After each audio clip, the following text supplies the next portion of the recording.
Welcome one and all to the program. Good to have you all on the show today. It's good to be back. I feel like it's been a month or so since I've seen you, but I think it's really only been, 3 weeks? I got sick last week, and I'm still recovering. But I think I'm well enough to do the show today. So we're going to try it. Here I am, ladies and gents. I'm back, and my computer is back, so we can actually play a game today. I know, right? It's going to be fun. Today we're playing Conrad Stevenson's Paranormal PI. This was released in 2022 and was recommended by the viewers. It's an indie game made with Unity, rough around the edges, but it's supposed to be pretty creepy, and it's got some pretty good reviews. So I'm looking forward to tackling it. As is the new routine, we won't be finishing it, but we're going to play it today for a while, as long as I can play it, to get a taste for the game, and to see how much we like it.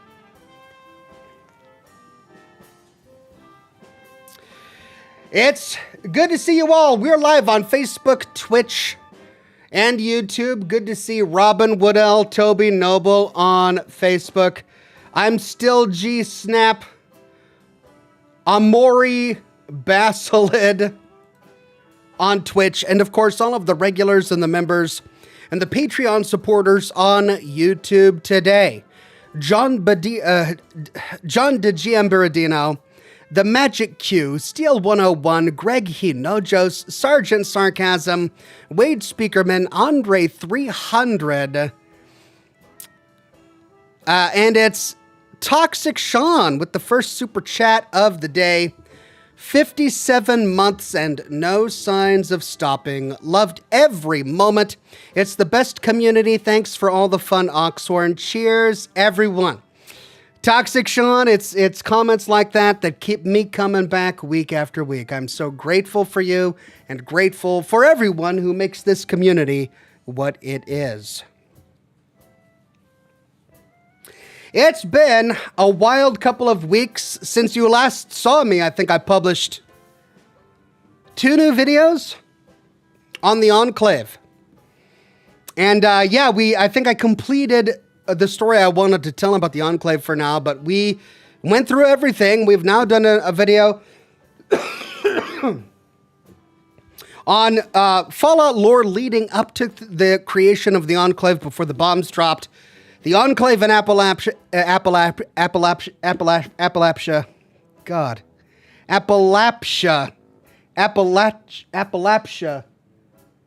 Appalachia. I promise you I'm not getting old. I mean, I am getting old. It's just that I'm trying to remember how to talk, because it's been a week of coughing nonstop. It's not Appalachia. It's Appalachia. Appalachia. Appalachia.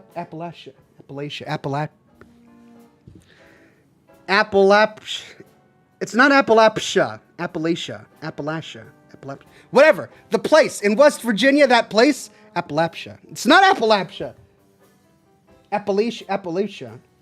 What is wrong with me? The place in West Virginia, that place, I did a video on that place. With the Enclave in that place. And then I did a video on the oil rig off the coast of San Francisco. And then I did Eden's Enclave. I've been busy doing Enclave videos. Appalachia.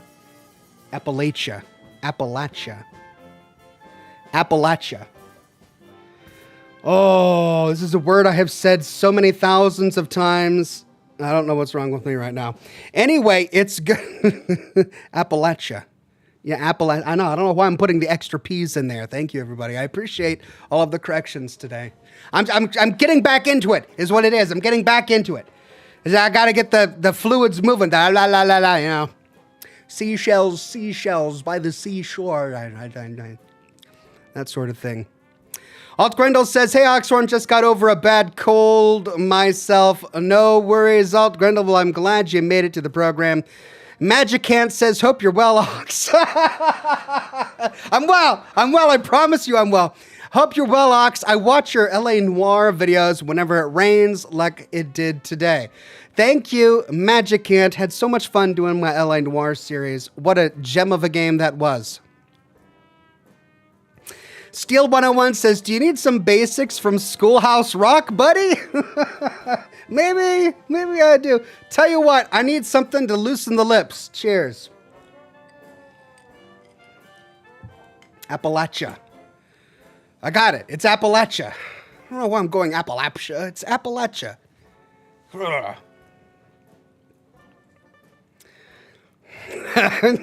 Greg says, hooked on phonics. Yeah, the thing is, only us old people are going to get that.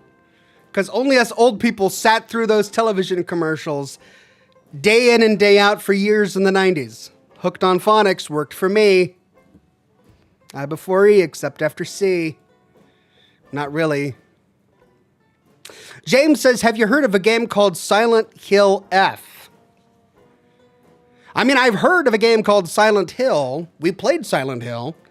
Silent Hill F? I've never heard of a game called Silent Hill F. I'll have to look that one up later.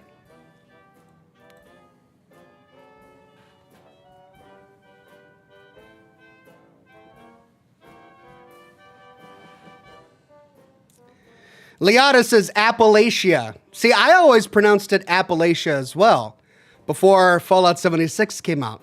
But then apparently the locals have always called it Appalachia. And I didn't realize that until Fallout 76. And I'm like, oh, all right. All us West Coasters have been calling it Appalachia. Appalachian Mountains? But no, it's the Appalachian Mountains apparently. So it's Appalachia. Philip Compost says, welcome back, Ox. Been anxiously waiting for Scotch and Smoke Rings. Outer Worlds is just a month away. Are you going to get the premium edition for early access? I'm excited for it. I don't know if I'm going to need early access, as my schedule is such that I don't really have the time or bandwidth to sit down and enjoy a game. Much to my chagrin. But it is something I'd like to play. Who knows? Perhaps we'll play it during Scotch and Smoke Rings for one episode.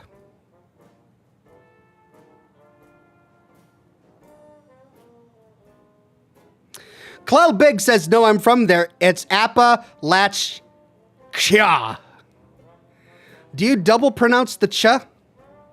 Appalachia? It's just Appalachia. John de Chiamberadino says, hey, Ox, glad to see you back. Do yourself a favor and get yourself a box of Fat-Bottomed Betties by Deadwood Cigars. Ooh. Okay, I'm going to be careful Googling Fat Bottom Betty because that sounds like something that's going to get me in trouble. So I'm going to be very specific when I say Fat Bottom Betty Cigars. There we go. By Drew Estate. Nice.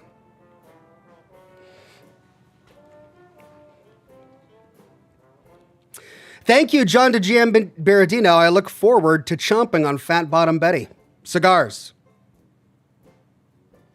Jake Ben says, good to be back for more Scotch and Smoke Rings. Thank you, Jake Ben's a member for 33 months and a bronze ox.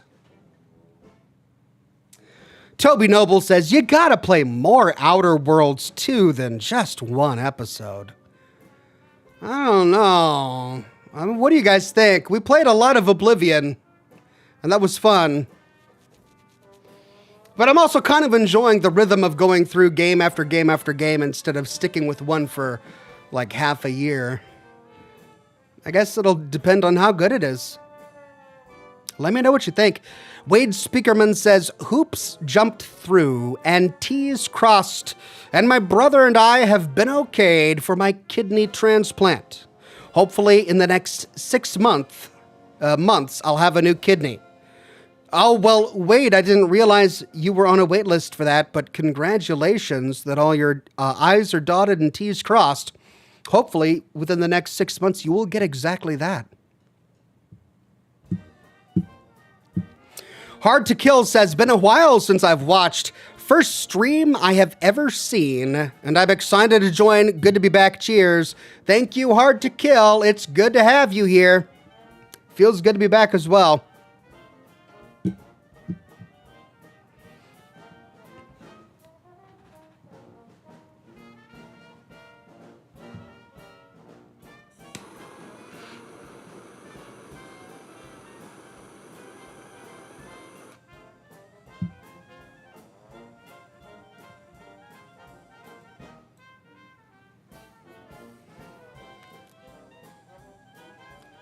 We had such a good time with the first Outer Worlds, but God, it feels like so long ago. I don't even remember how many years it's been, but I'm glad that at least in 2025 we get the second installment.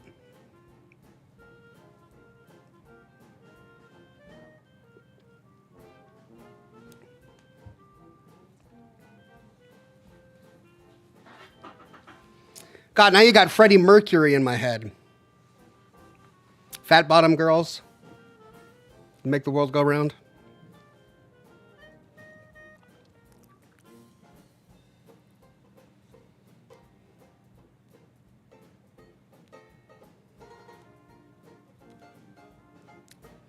I want to ride my bicycle. I want to ride my bike.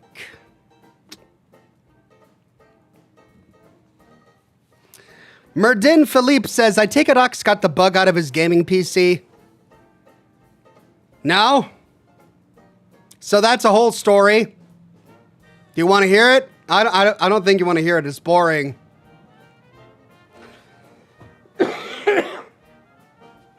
All right. So I send him my PC.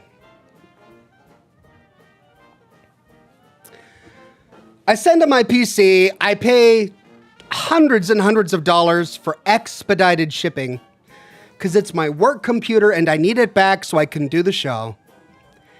And they get it. And they're like, yes, it's still under warranty. Yeah, we're going to take a look at it. We've got a backlog of other computers, so we've got it on the bench. We'll take a look at it. A day goes by, 2 days go by, 3 days go by. We're getting close to the weekend. Still no word. I call them up. They're like, yeah, we just got bogged down with other PCs. Yours is on the bench. It's up next, but we're not going to get to it before the weekend is over. All right, fine. So wait through the weekend. Monday comes along. Don't hear anything. Tuesday, don't hear anything. So finally, I call on Wednesday. I'm like, hey, you said you were going to get to it on Monday. And they're like, oh, yeah, we just had a couple of other big problems with some of the other PCs. But don't worry, yours is next up. We're going to get to it. I'm like, great. The next day, I get an email from the company. Dear Oxhorn, so we put your computer on the bench and plugged it in. And it made the entire lab smell like cigar smoke. We all felt really sick. And we refused to work on it any longer. We're voiding your warranty and sending it back.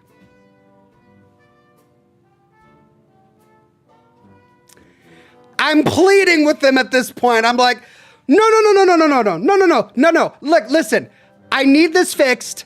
I need this for work. I promise you the cigar smoke has nothing to do with it. I've got another computer right here in the exact same office. I smoke around both of them and it's fine. Just take a look at it for me, please. And they're like, we're sorry, but our techs were getting nauseous. And clearly, we have it clearly stated in our warranty that smoke damage violates the warranty. We're not touching it. We're going to send it back. I'm like, oh, great. Fine. Geez, thanks, guys, for everything. But I paid for expedited shipping. So I figured I'd at least get it back the next day or the day after. The rest of the week goes by. Friday comes along, still no word on this PC. And I email them, I'm like, look, I paid for expedited shipping. I get that you didn't want to touch it because it smelled like smoke. Where is it? And she's like, we're sorry, the tech on the floor forgot that you paid for next day shipping, so we sent it ground. We're refunding you the expedited shipping you paid for. Too late. It already left the office. You just gotta wait.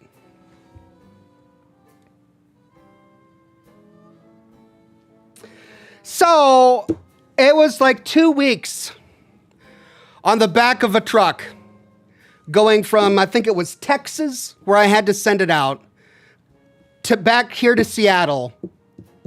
They needed me to be here to sign, but their delivery date just so happened to coincide with a wedding that I had to go to, a family wedding. So I wasn't here when it finally got here. And so they left a note on my door saying, we'll try and deliver it the next time we're here. Monday comes along, I click on the tracking information. Your package is in the back of the truck. It has left the facility. It's out for delivery. But Monday goes by. Tuesday comes along, I check on the tracking information. Your package is in the back of the truck. It's out for delivery. I call him up on the phone. I'm like, my package has been out for delivery for 2 days. It's been in the back of your truck for 2 days. Not counting the weekend. Where is it? Oh, trust us. It's out for delivery. You said that yesterday. No, really trust us this time. It's really out for delivery. Okay. Hang up. Tuesday goes by. 8 o'clock goes by. It was supposed to be there by end of day. It wasn't there. Wednesday comes and it's noon. And I check on clicking on the tracking information.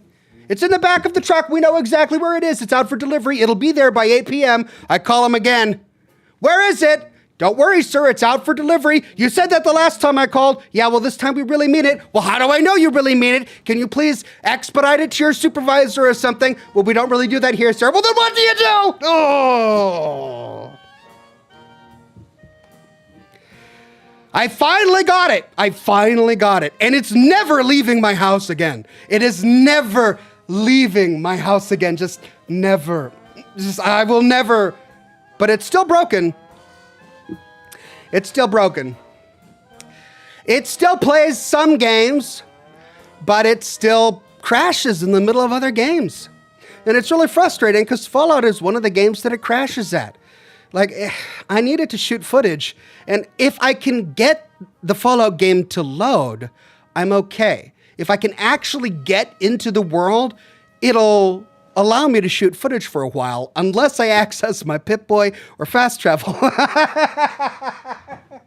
If I access my Pip-Boy or fast travel, then I run into an issue where it'll just crash, and then getting through the main menu to get into the game again is what takes 30 minutes of trying over and over and over again. And in some games, it works just fine. Like the game we're about to play today, it worked just fine. I tried Valheim, it works fine. I tried Satisfactory, it works fine. But there are other games that it just won't work in. And Fallout games are some of those games that are really tricky. So I'm just going to have to struggle. I'm just going to have to struggle to get this shot. Thankfully, I had shot a ton of footage for my Enclave series before I had to ship off my computer. And I managed to get all those videos done. I gave myself plenty of time, and I needed every ounce of it because it was just a nightmare. It was a nightmare. It was a nightmare. Oh my God. But it's back. I just don't understand. The smell made them nauseous. The smell. The smell made them nauseous.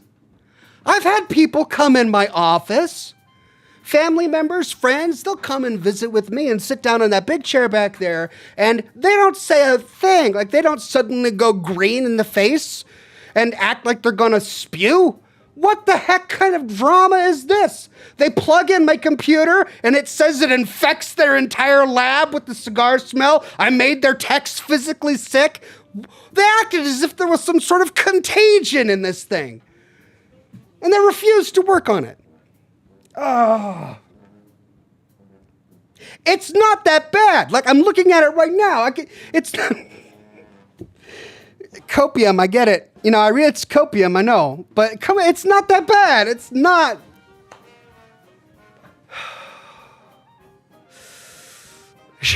Shame this company. I'm not going to shame them publicly, but I won't be buying from them ever again. That's for sure. Yeah. It's been a struggle. It's been a struggle.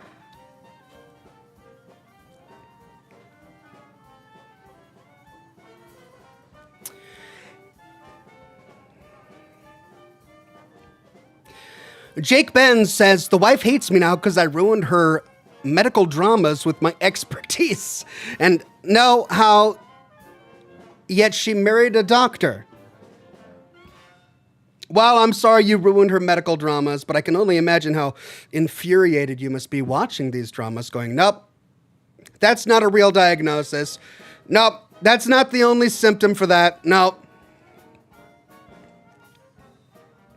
Must be infuriating. Retro Wave became a bronze ox. Thank you very much, Retro Wave. Wade Speakerman says, I wasn't on a waiting list. My brother is my living donor because, as he says, I have a 14-year-old daughter and he says she needs me. Grab your tissues. Also, his birthday was Saturday, so how about a happy birthday to Ren? Well, that's amazing. Kudos to your brother. That's love is what that is. That is pure love, and I'm so glad you've got him in your life. Ranker 1138 says Tito and Tato were tattooed in total, and Toto was only tattooed on his toe. So Tato told Tito where Toto was tattooed, but Tito said Toto's tattoo wouldn't show. Totally. Love it, Ranker 1138. Thank you. Alt Grendel says, where do noodles go when they break the law?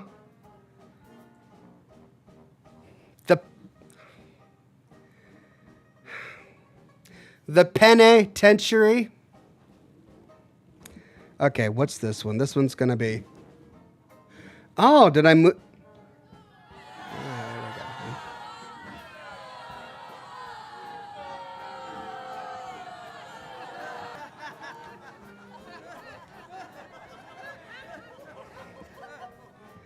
The penitentiary. Where do noodles go when they break the law? Thank you, Alt Grendel.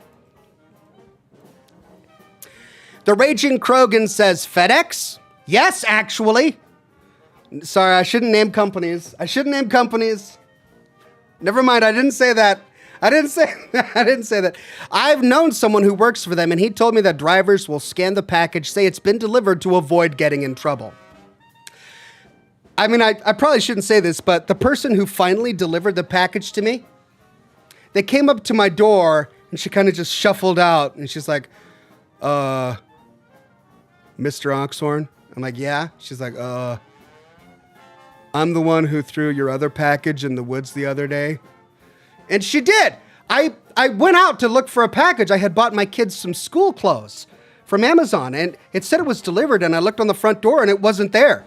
So we didn't know where it was. And, you know, we went to bed that night and got up the next morning to go to school. And as we were on our way to the bus stop, I noticed off in the woods, they had thrown the package into the woods by the driveway. And my son saw it. He's like, why did they do that? I'm like, I have no idea. Anyway, so she came out and she's like, Mr. Oxhorn, sir. Yeah, that was me. And I just wanted to say I'm sorry. I was like, okay, well, we got it, so thanks, but why did you throw it in the woods to begin with? And she's like, it was dark, and your driveway was scary. I was like, what? You've got headlights! You're in a car! What do you mean it was dark and scary? She's like, well, it was scary, and it was bumpy. It was a gravel driveway, and I just threw it in the woods. I'm like, yeah, I know! I got it, thanks! She's like, anyway, your computer's over here. I'm like, come on, man. So yes, it was FedEx. Just freaking FedEx, man. God.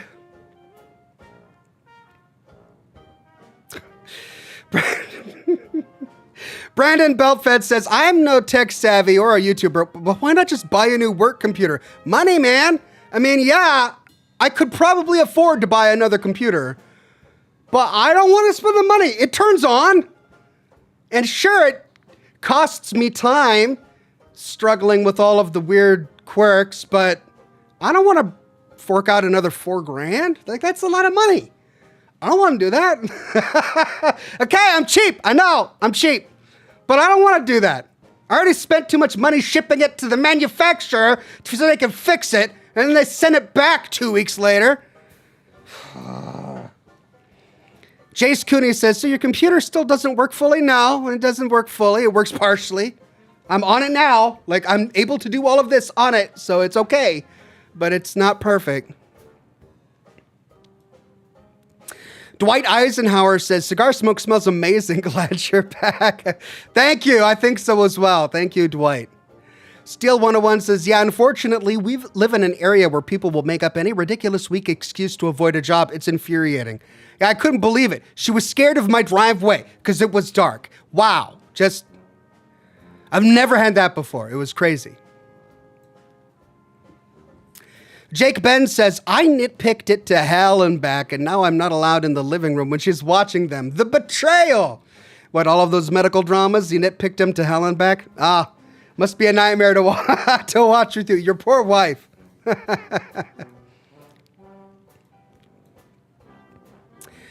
AI Radio, with a very generous super tip, thank you so much, says, Bethesda now faces backlash after posting a short clip on X that includes a political message before quickly deleting it, which follows the assassination of Charlie Kirk. Your thoughts on the situation? Because nobody should die because of their opinion. I agree that nobody should die because of their opinion.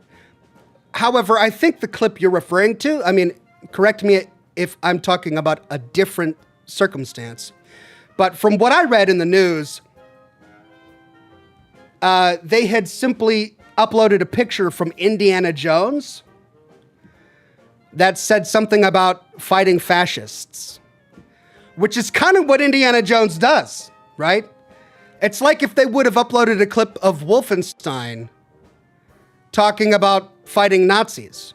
That's kind of what the game is about, right? I guess the issue is less about the content and the timing. Are you suggesting that the timing was insensitive? Maybe it was.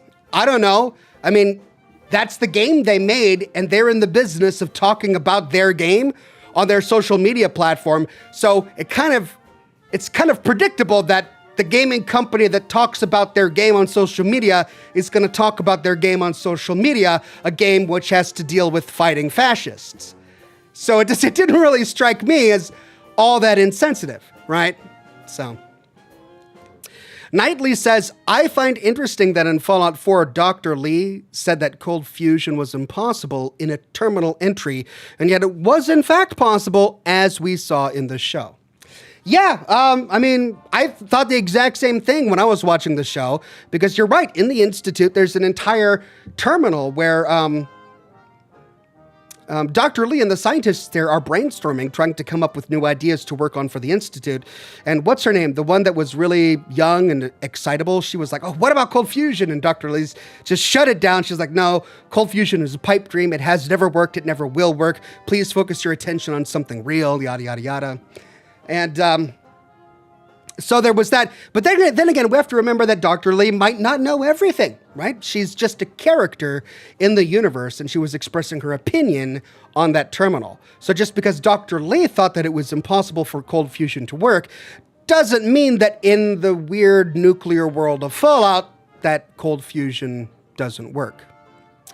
Brandon Beltfad says, at least they didn't throw your computer in the woods. Could you imagine, lol? Yeah. That would have been bad. They did have it the wrong way up. The computer box said this way up, but it was on its side when I got it. But I'm just glad that nothing was broken. It was fine. Jake Ben says, she didn't ask for a second opinion from me either. Oh, are you one of those guys who sits down and without people asking just starts pausing in the middle of the show? Oh, you know, they really wouldn't do it that way. Oh, did you see the way he was wearing that on his tool belt? No, that wasn't really the way they would do that. Oh, the phrase they say there, it's actually, that would drive me crazy too. I'm on your wife's side here, Jake. Michael Ewan says, I hope you and your family are doing wonderful. Thank you so much, Michael Ewan.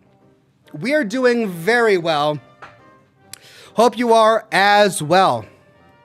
Wandering Paladin says, I've been loving the Enclave series. Keep up the good work. Thanks. Yeah, I think I finished the Enclave portion of the series.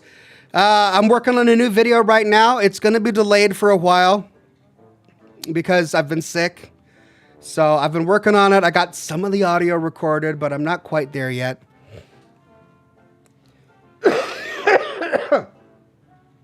Oh, man. Sorry.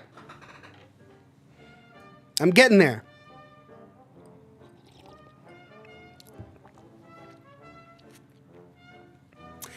Cheng Yang says, Ox, will you demonstrate your action as a Brotherhood elder? Good and bad choices, no pressure. Well, I mean, if I were a Brotherhood elder, I'd probably pull alliance and try to do my best to help the Wasteland while staying on the good side of the Brotherhood elders.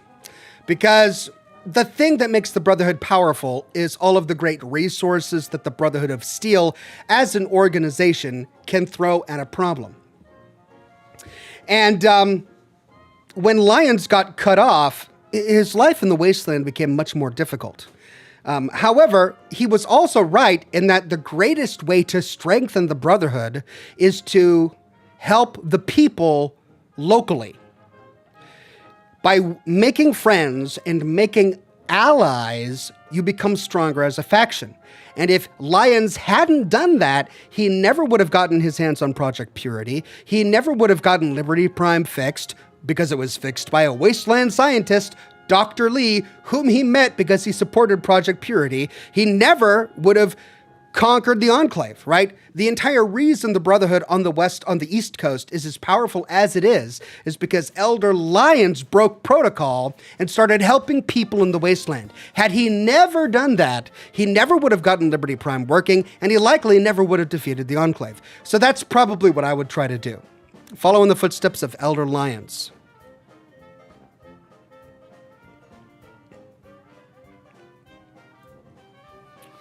Ranker 1138 says, I think we are watching Ox slowly turn into a Scooby-Doo villain. Spooky house in the woods, meddling kids, collection of helmets and masks. I mean, you're not wrong. No, you're not wrong. It's pretty close right there. Jake Ben says, it bothered me and she just cast me out like wet socks. Hey, at least wet socks don't ruin her favorite TV show like you did. So you should feel grateful that you just got tossed out like wet socks. Jace Cooney says, would you ever play any Lego games? I played some with my kids. Many years ago. It's been a while since I've played a Lego game with them. I don't know. It would have to be like a really well-reviewed game for me to want to play a Lego game. It's just not something I'm terribly interested in. Jake Ben says, all I said is you wouldn't be smoking cigars during open heart surgery. Well, that's apparent though, right? Were you watching a show where a doctor was smoking a cigar during an open heart surgery? Because that's obvious. Mitchell Shelton says, sorry to hear that you got sick, Ox. I'm fighting an ear infection, and it's good to see you streaming to help soothe it away fast. Well, I hope your ear infection goes away quickly. I've had my fair share of ear infections over the years, and they suck. They are no fun. So hopefully you get the medication you need to knock it out. Fuzzy says, watched your Alan Wake 2 playthrough. Happy to see Sam Lake, Alex Casey, and Alex Casey in the same game. Yeah, Alan Wake 2 was a really fun game. Thoroughly enjoyed Alan Wake 1 when it came out and was thrilled when Alan Wake 2 came out. Knightley says, in your opinion, what does the in real life United States have most in common with the Fallout pre-war American government? I mean, if you were to ask me this question a couple years ago, it would be a very different. But since then, we've threatened to annex Greenland and Canada, so things are a little bit too close to home for me. I don't know.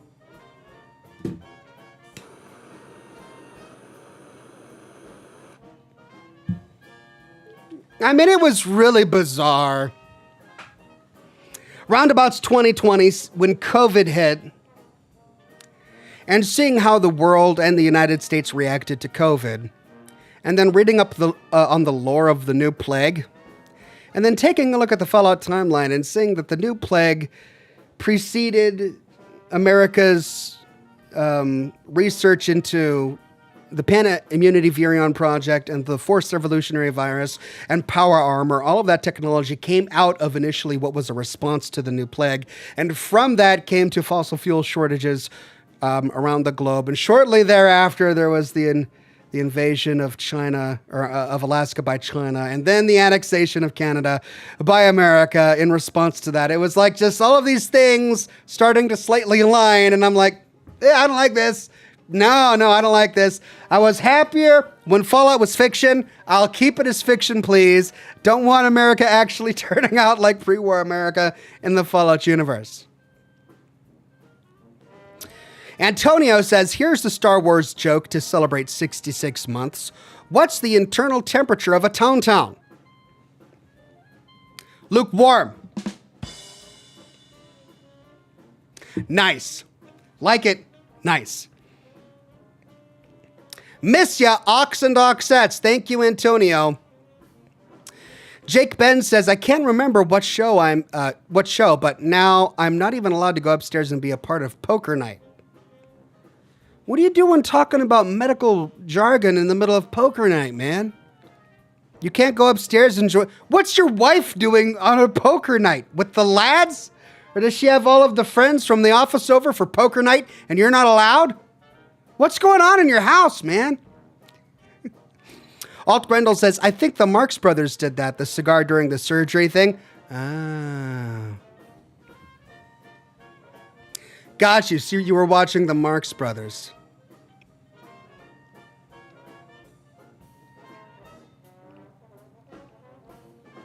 Ah. Oh. My voice is slowly getting back to normal. This time last week, I couldn't even go live because I couldn't talk without hacking and coughing, and my voice was just all scratchy and awful. It's not quite back to where it was, but it's a little better.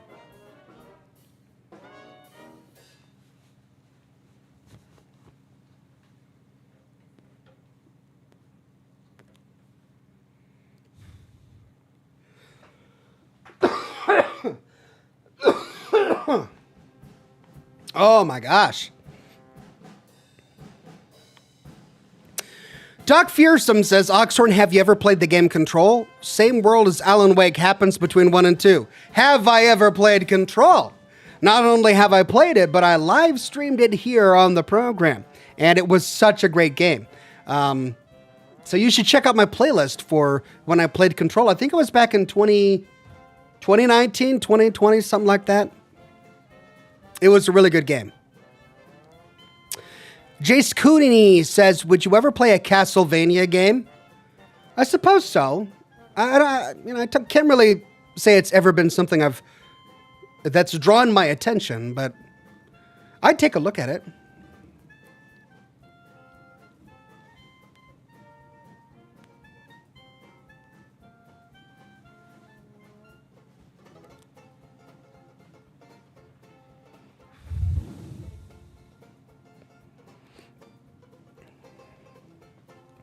Jake Ben says, she's got hers and mine up there, and I'm down in my game room, turn into Dubby. All right, well, I mean, hopefully you'll be able to find some way to relax and connect with your wife that doesn't leave you ostracized due to your medical knowledge. I'm sure you'll figure it out. Preston Garvey says, what do you mean you like Fallout to stay fiction? Don't you want a nuclear winter to see some rad roaches? I mean, no, I don't want that. No, I would like it to stay fiction. I don't like rad roaches enough to see them in person. Thank you very much. I don't think anybody does. Isn't the rad roach the most annoying creature in the wasteland, apart from cazadors, of course? Rad roaches are annoying.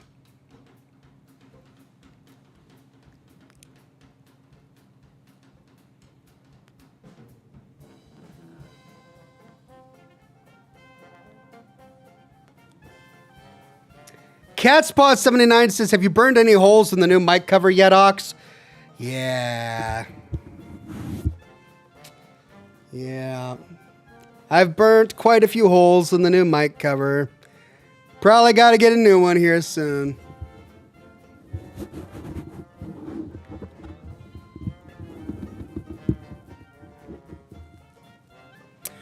Ryan68 says, good to see you, Walks. I missed the streams. Thank you, Ryan68. Good to have you back. Cheng Yang says, would you be afraid that Arthur Maxon gets his hand on the Institute technology like Relay and Synth, since you talk about Helios 1 and the Mojave? I would be afraid of that. However, if there are only two options available for the Fallout show to exist in the way that we know it. One is that the Brotherhood of Steel wins, and the other is that the Minutemen win. Both of those options result with the destruction of the Institute, which means that relay technology has been lost. And, this is something that the Brotherhood knows going into it. They understand that the Institute is guardian of the synth technology and the relay technology and cybernetics technology and FEV technology. They know that the Institute has all of that technology, but then you have to remember what the Brotherhood is all about. They're all about safeguarding technology and keeping it out of the hands of people who would abuse it. And what's the best way to keep technology out of the hands of those who would abuse it than to eliminate that technology? Especially if it's a kind of technology that is abhorrent, that is an aberration of science, right? So the Brotherhood's going to be completely cool with totally incinerating all Institute technology, including the relay. So I doubt very much, and in fact would be surprised and angry to learn that the Brotherhood somehow acquired Institute relay technology. Jake Ben says, I sent her an I'm sorry pancake and she gave me a tissue. All right, I think you two need to work on your communication. That is not the appropriate response. If you give a pancake, she should return a waffle or French toast. The only way to respond to breakfast baked goods is with more breakfast baked goods. That is appropriate. Maybe sausage links, right? Maybe a savory for a baked good, fine. But tissue? No, you guys are going to have to work on your communication. I'm sorry. Jace Cooney became a bronze ox. Thank you, Jace Cooney. John de Giambardino says, what company built your PC? I was looking at upgrading my system and want to make sure I don't use the company you did. Sorry you had to go through that. I'm really hesitant to name them publicly. I've had one. Okay, so I typically build all of my own computers. That computer I built on my own. Loved every minute of that. Basically, when I first moved into this house, I really enjoyed building all of my computers. The other computer that was here, I built that myself. And but I got to the point where, as much as I enjoyed the process, it was such a laborious process, and it took so much time making sure that I got all of the BIOS settings correctly and making sure that I purchased the right hardware for that particular motherboard configuration. And then, of course, the days upon days of configuring the system to make sure that it was working correctly, that I decided, as much as I like that, I just want a professional to do it for me, just so I don't have to deal with that. So I found a company that builds custom PCs, and I've had them build 3 PCs for me. This one for my office, and then the 2 for my children downstairs. And I did have some problems with my son's computer, which I managed to overcome. But my daughter's computer has been perfect out of the box for many months now. And, this computer right here has been fine up until that issue that I solved. And, or that issue that I had. And honestly, their customer service was great up until the point they realized that I was a smoker. After that, it became a big issue. So I doubt very many of you are going to have that same problem. So I don't really see it as being a big issue for most people watching, because most of you aren't going to be smoking in your offices with your computers. That said, I used a very big. It's one of the biggest custom PC builders on the market. It's one of the top Google results that you find for it. This particular company has sponsored YouTubers all over the place, so they're pretty big. They make good machines. I'm pretty pleased with the machines they've made. I just got really unlucky, just really, really unlucky with this particular computer, and I don't really feel comfortable naming them publicly. I don't want to do them any harm. I was happy to share my personal story with you so you could experience my frustration, but I don't want to do them any harm.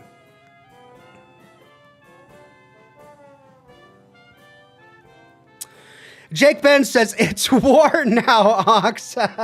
Well, good luck with your war. Hopefully you will be able to exchange baked breakfast goods with your wife in future. Scottish Sakura says, welcome back, Ox. Hope you're doing well. Thank you very much, Scottish Sakura. I'm doing very well. Mr. Troll says, just wanted to thank you for all of the Fallout lore videos. They're always coming in clutch whenever I'm stressed. Also, thoughts on Joshua Graham. I did a big video on Joshua Graham. If you watch my series on Honest Hearts, it's one of the last videos in that series where I talked extensively on the character of Joshua Graham. And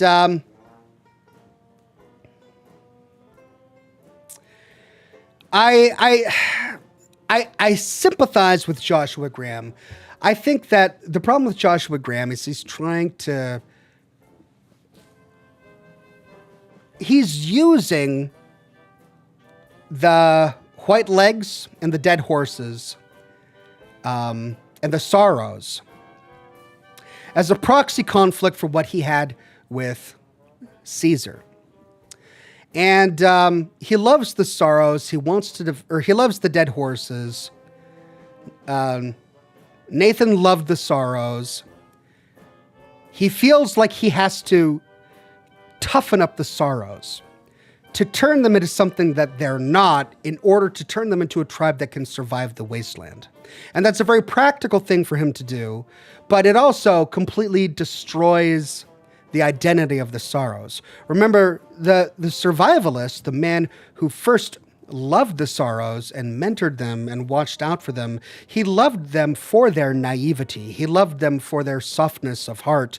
He loved them the way that they were, the fact that they weren't a warrior tribe, and he never wanted that to change. And if anybody, I said this in the video, if anyone has the right to talk about the destiny of the Sorrows tribe, it's going to be the survivalist, the man who saved them, the man who guarded over them, the man who gave them a mythology that they could use to protect themselves in the future. Daniel wants to completely transform them, to turn them into something that they're not, to quote unquote save them, and in so doing save them. So both Joshua Graham and Daniel want to destroy the Sorrows to a certain extent, but from the best of places, because they love the Sorrows and they want to save the Sorrows from the White Legs. And yet, I side with the survivalists. I think that the Sorrows as a tribe are a tribe worth defending the way they are. They shouldn't have to change in order to be saved. And that's probably naive, you know what? Because we live in a wasteland, or they lived in a wasteland where they've got war on all sides, and they can't expect the dead horses to come to their defense for everything, or for someone like Joshua Graham or Nathan or Nathaniel to pop out of the woods and help them whenever they need it. So there is going to have to become to be some maturity that happens with the Sorrows in order for them to survive. But Joshua Graham is so hell-bent on making sure that he changes the Sorrows, that he saves the dead horses, that he not only destroys the White Legs, but wipes them out and gets some sort of ungodly vengeance upon them. And it's that focus on his revenge that's a problem with his character. But it's something that we can talk him down from, too. It's something that we can convince him that he doesn't have to have that sort of rage within him. Now, there's a practical side to it as well. Like, he wants to kill Salt Upon Wounds because he wants to prevent Salt Upon Wounds from coming back and doing what he tried to do to the dead horses and the sorrows. And so, sure, there's that sort of bloodthirsty part of Joshua Graham that is unsavory, and it's not very appealing. But there's also a practical side to his argument there, where, getting rid of Salt Upon Wounds would make everybody safer, right? So ultimately, I think I decided that while the spirit within which Joshua Graham approached Salt Upon Wounds, a spirit of vengeance and retribution, was unhealthy for him and was emblematic of like a bad character flaw that needed to be addressed, that the ultimate result of his choice there to destroy Salt Upon Wounds was probably within the best interest of everybody in the situation at that time. Steel 101 says, hey, if I see a mushroom cloud in the distance, I'll just grab my shades, a folding chair, and an ice-cold Coca-Cola right in front of my lawn. Simple. Yeah, I think there are many people that would agree, and the wasteland is littered with the skeletons of people who did exactly that.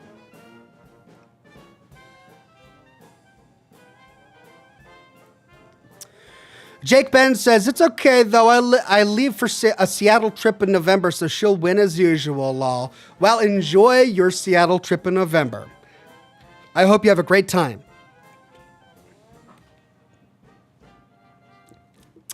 Jace Cooney says, last question. Is there a reason you don't make lore videos about other video game series? I know you made 2 Outer Worlds videos, and I love them.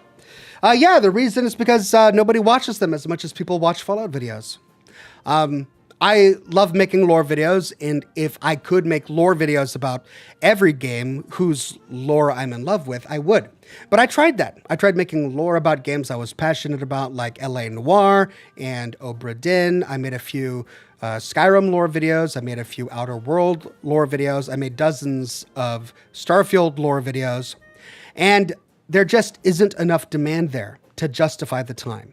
And at the end of the day, as much as I do this for a hobby because I love it, it's also my business. It's what I use to pay my mortgage and put my kids through school. And so I have to go where the money is. It just so happens that I'm incredibly passionate about the Fallout universe. And those are the videos that pay the bills. So at the moment, I'm still totally cool focusing on Fallout. But the reason I'm exclusively focusing on Fallout instead of some of the other things that do catch my interest is because this is what people are interested in. Knightley says, do you think we might learn the fate of Big Mountain in the Fallout show? I remember in one of the endings, if left alone, they continue to abduct people. It's possible. It would be really interesting to see if they ever tackle Big Mountain lore. There's so much they could unpack there. What's going to be interesting to see is that it's only season 2. And we're already going into the Mojave. We've moved from California into the Mojave Wasteland, and we're only in season 2. And we know that they want to do, 5, 6, 7 seasons. So where's that going to put everybody? I mean, how far are they going to travel, right? Could they travel all the way to Boston? Who knows?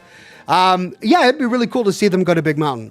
That's kind of crazy. They're going to stumble upon some crazy lore there, but it would be cool to see.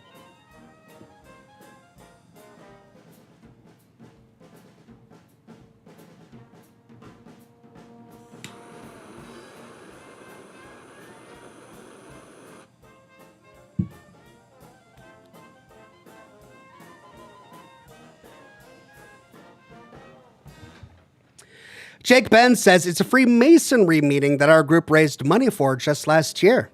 All right, so you're going to Seattle to chat with the Freemasons. Because of course you are, Jake. Well, good luck to you, my friend. I hope it's an absolute blast. Red Wolf's Game Vault says, hey, Ox, it's Matt from the Traveling Ryans. Hey, guys, good to see you. Dad joke for you. What's a good name for a private investigator? Mr. E.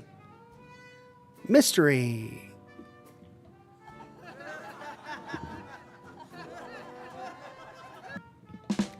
Hopefully things are well for you. Maybe we can compare old man gamer skills.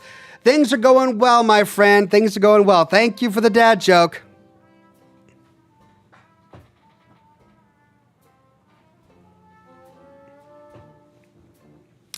All right, about 5 more minutes and then we dive into the game, everybody. 5 more minutes in the Q&A and then we dive into the game.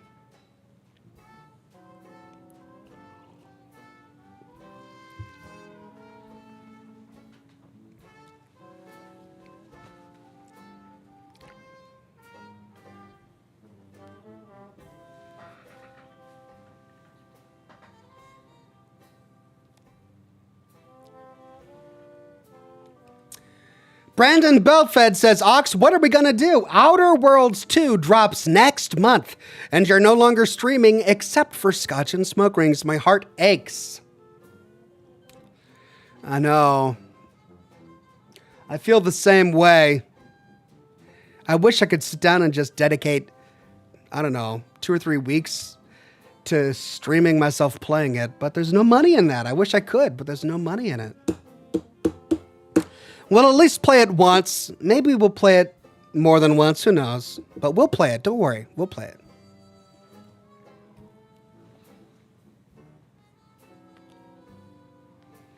Brother Mike says, 8+ year fan here. Just wanted to thank you for all the amazing videos. You're my favorite YouTuber and inspired me to start my own channel. Thank you, Ox. You're welcome, Brother Mike. Good luck with your own channel. I hope you find great success.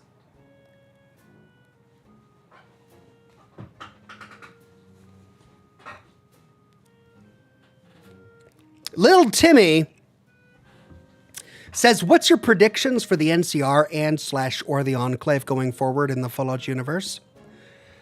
Well, I have no idea what they're going to do with the NCR or the Enclave in any upcoming Fallout game. But if I had to make a prediction about the Fallout show, my prediction would be that they're going to be tackling a little bit of NCR lore in Season 2, but that the NCR is such an important faction that it'll probably bleed over into Season 3 a little bit. I think that they're going to be building up the Enclave to be one of the main villains of the entire series. And so the Enclave is going to play in the background, in the shadows, and make small appearances in Season 2 and minor appearances in Season 3, much in the same way that they made a very small appearance in Season 1. Until we start to get towards the end seasons, the later seasons, Season 4, Season 5, then we're going to start seeing a narrative and a drama revolve around the Enclave. That would be my guess.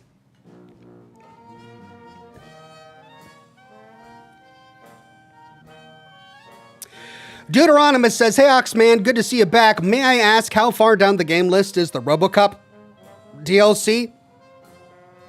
It's pretty far down there. As interested as I am in it, I've already played RoboCop. I thoroughly enjoyed it, and I'm probably going to be playing other titles for now. Dark Lore Dash says, Ox, your behind-the-scenes video taught me how to lore play, which is very tough to even attempt, yet you make it look easy. Thank you, sir. Which behind-the-scenes video is that? I don't remember making a behind-the-scenes. I think many years ago I did a behind-the-scenes video on how to edit video, but I don't remember much about it. But at any rate, you're welcome, my friend. I'm glad that I was able to make something that inspired you. Corley Gibson says, thanks for the chill vibes to get sleepy to. Thank you, Corley Gibson. Here's to chill vibes.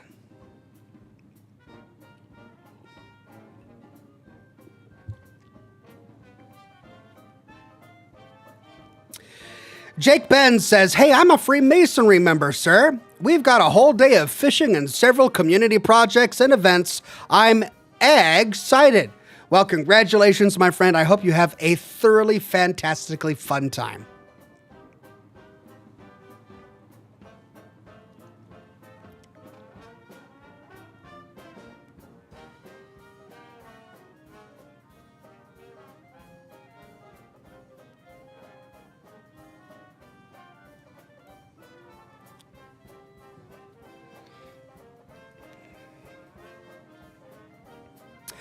Knightley says, at the Vault-Tec meeting in the show, we saw many reps from different companies, but none from Poseidon Energy. Do you think that was an oversight? I don't think it was an oversight. I think it was intentional, because remember, during that meeting, we saw a camera pan to a room overlooking the meeting. And in that room was a man who appeared to be in control.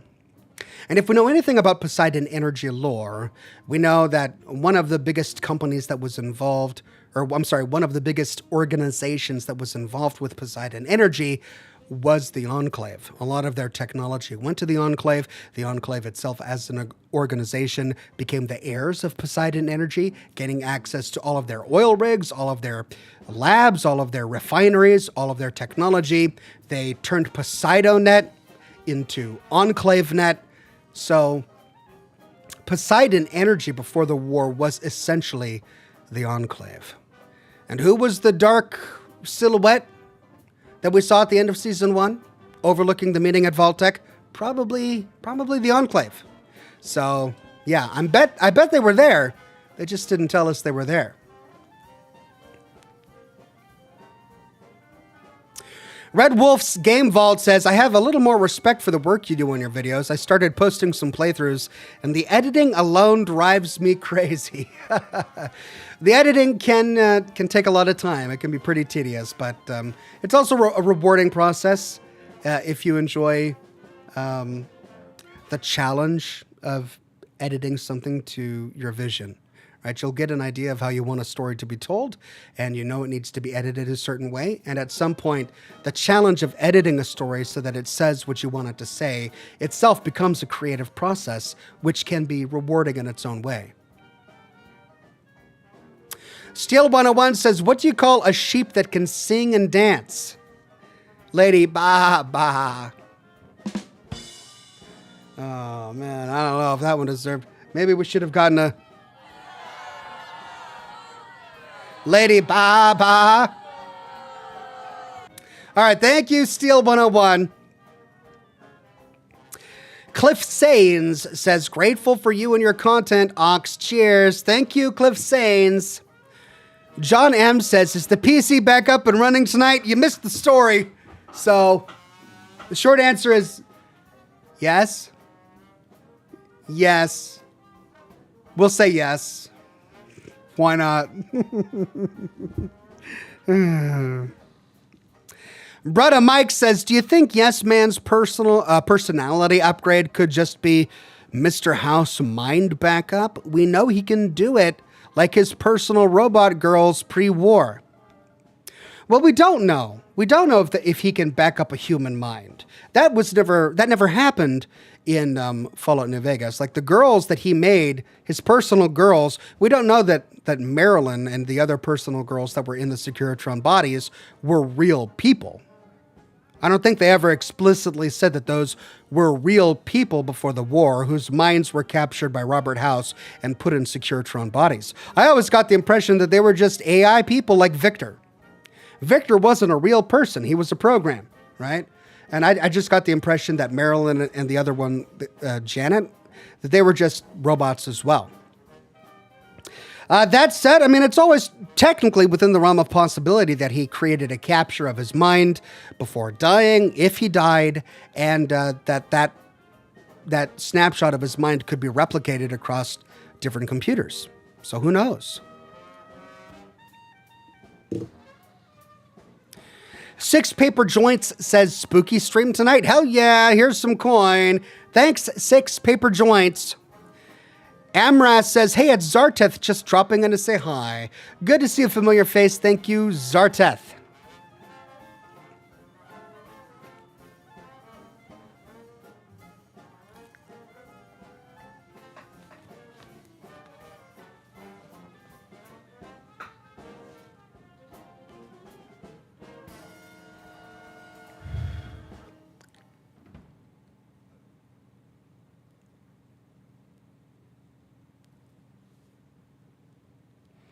Bretta Mike says Raul talks about it being a scandal pre-war.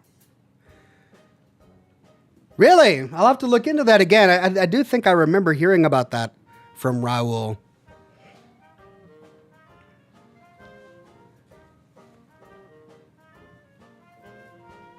Okay, Time Mox says, all right, it's time. Let's dive into the game. Naughty Applejack says, hello, Oxhorn. Hi, chat. I miss your streams, but I don't know about you. I don't want a crossover with the Fallout in real life. No, I don't either. That is something I do not want.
Okay. Let's try this. I did test the game to make sure it would work, and it works. So let's go new game. In my youth, I experienced something so terrifying it froze my soul. I was unable to scream or run. I just stood frozen and gazing at a horror that I can only explain as being paranormal. As time passed, I was able to transform my terror into curiosity, which then turned into obsession. As I searched for answers, I discovered I was not alone with my experience. I was determined to help those folks who retained the fear that I felt. Before I knew it, I was developing a reputation in the field of paranormal research. I developed a website and merchandise, hoping to spread the word and earn a bit of cash, allowing me to pursue this obsession full time. I bought this property to act as my paranormal headquarters. It has more space than what's needed for now, but as I continue investigating, I can grow into it. The goal for my paranormal headquarters is to have a robust merchandise shop and a paranormal museum. I hope the income earned from the tiny shop and museum ensures my business is sustainable. The Paranormal Museum will allow folks to see haunted relics and gain insight on why ghosts inhabit a home or location. Okay, remember, this is an... Oh, no, really? We already got our first crash? Come on. I tested this before the broadcast. I tested this. It should work. How did we get a... It's Unity. Unity, man. Oh, my God. All right, hold on. Let's see how far we can get in this.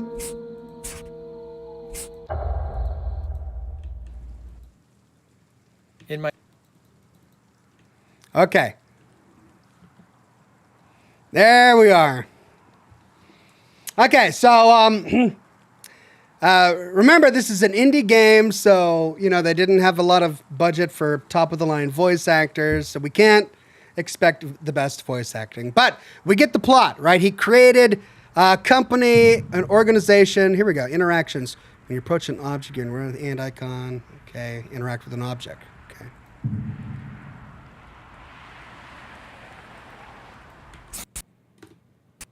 Oh, wow. Is this the way it's going to be? I tested this. That's the thing. I played like 20 minutes of this game. I played 20 minutes of this game before going live, and I didn't have any problems.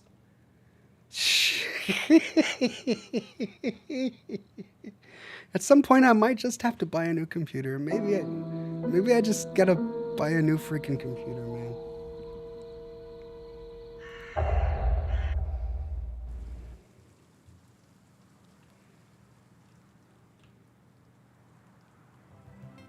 I should head to my office in the back and check my emails.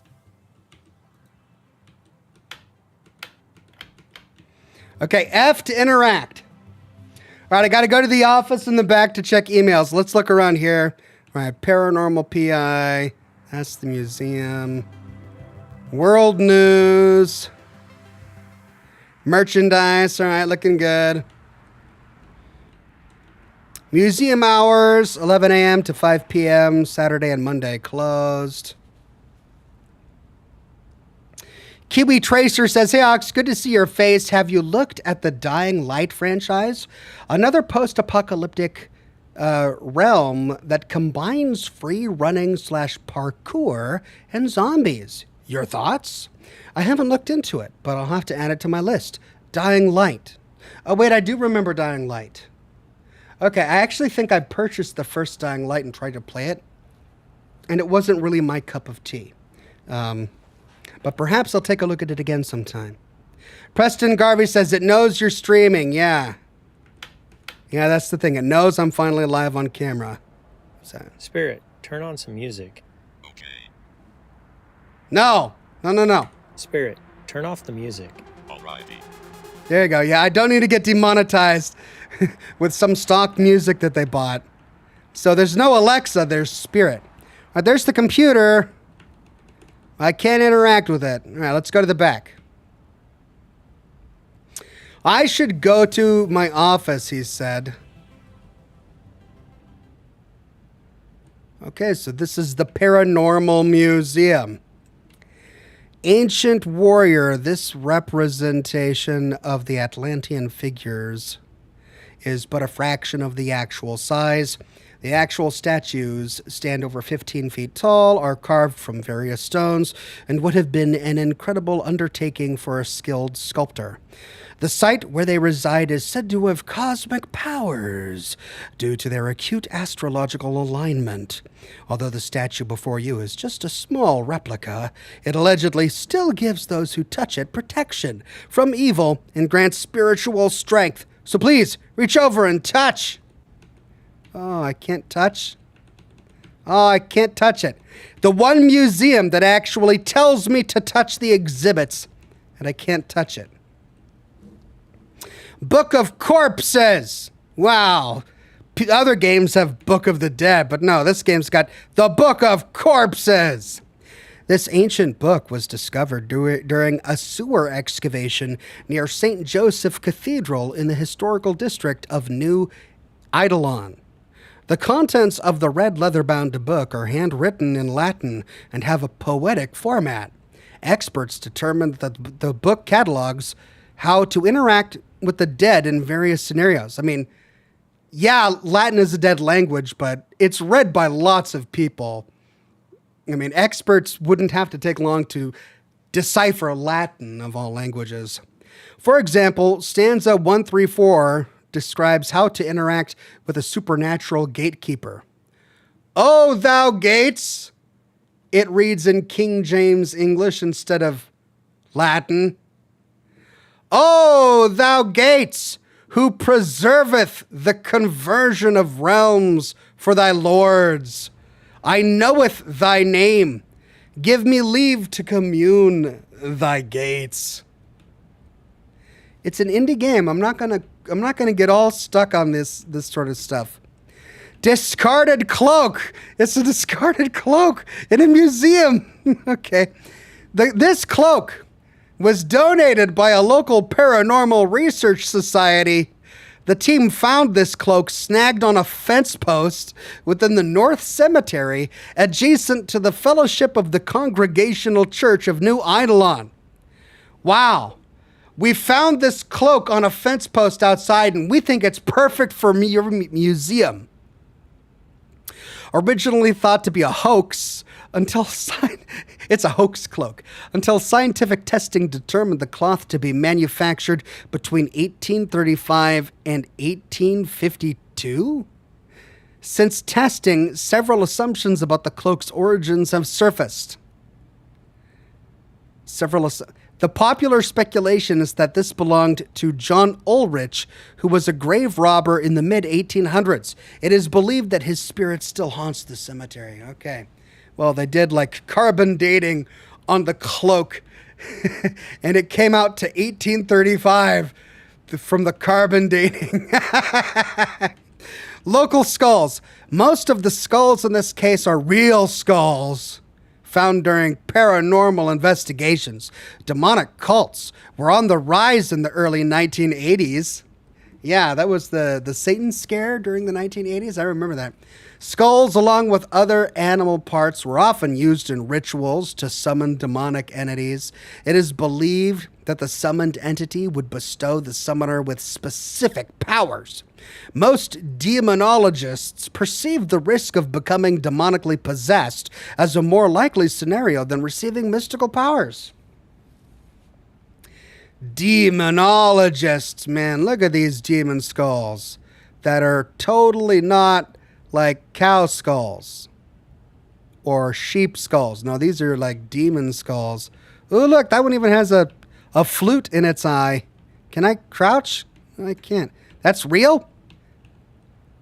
Most of the skulls are real. Okay. All I did was want to look at a skull and it crashed. We'll get as far as we can, guys. I'm in the tutorial section of the game. We're exploring the museum, and I've already crashed 3 times, but we'll go. We'll go as far as I can.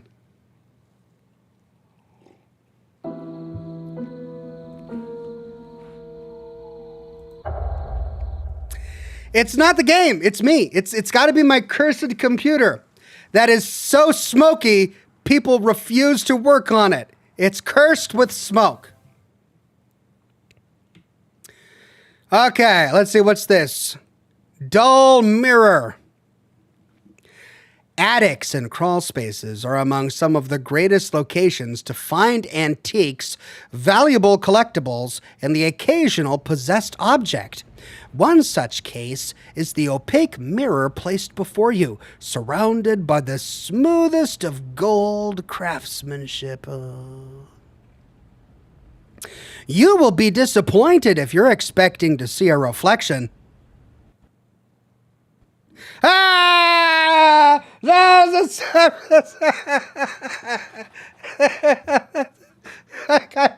I didn't get a reflection. I got a crash.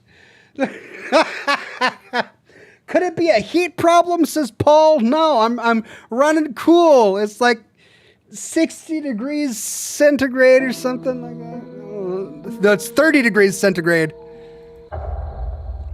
Or Celsius, I don't even know. But no, I don't have a heat problem. I'm just cursed.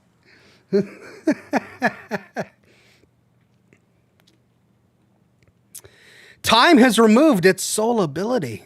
Donated by a new Eidolon resident, we are told that this mirror holds a connection to the other side. Once the viewer gazes long enough, symptoms of dizziness and hallucinations occur. Do you see the other side, or are you hallucinating? Let us look into the dull mirror.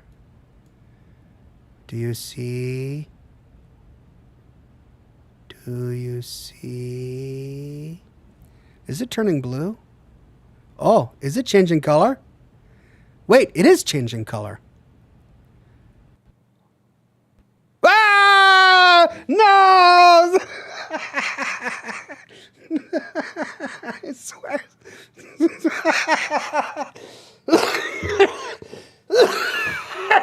God, I'm sick. I'm sick. I'm trying to play this game and my computer is cursed. Oh, no. Okay. Let's just keep going.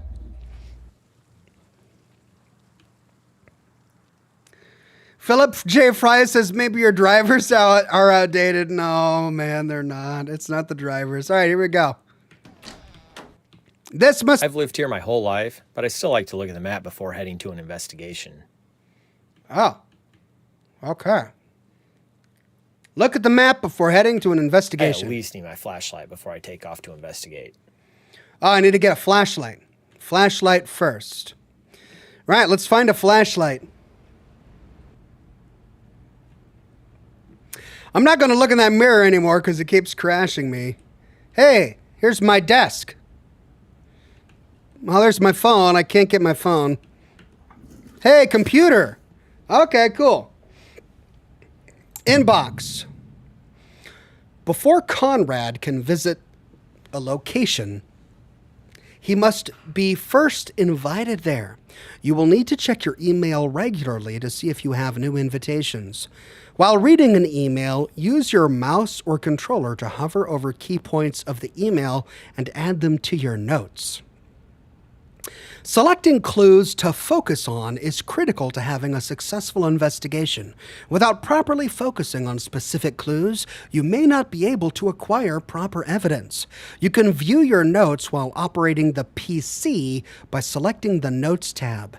These notes will also be available in your notebook, so you'll have them handy while investigating a location. You may only have 6 topics of interest in your notebook per investigation, so be sure to select them wisely. You can always return later to focus on a different matter. Oh.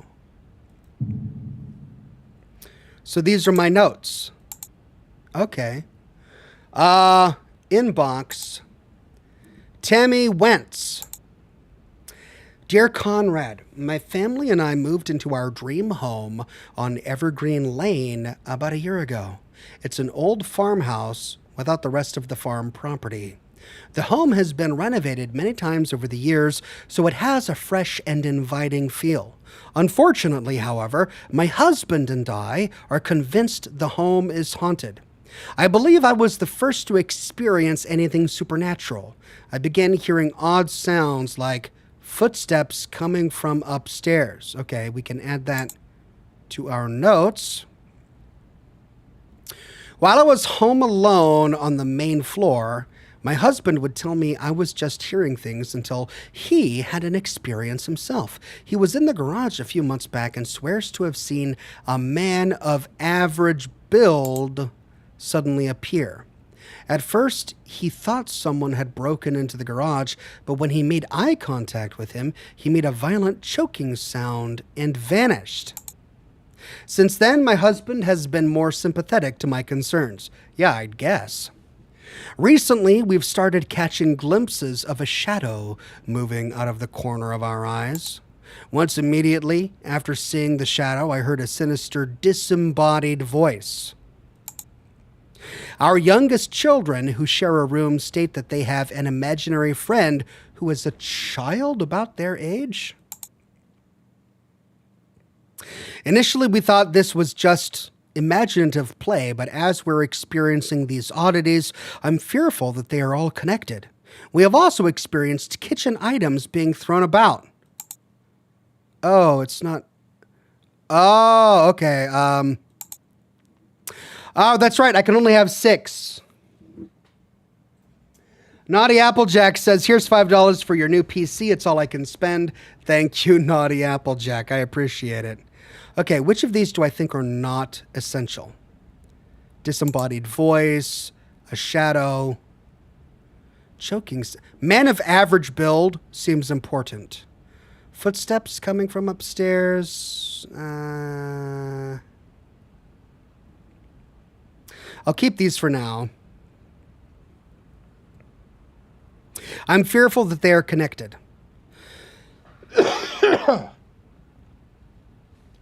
We have also experienced kitchen items being thrown about. Sometimes we simply hear a ruckus from the kitchen, but other times there really is a mess to be cleaned up. On one occasion, a jam jar mysteriously shattered on the floor. I went to grab a broom to clean the mess, but when I turned back around, the mess vanished and everything was put back into place.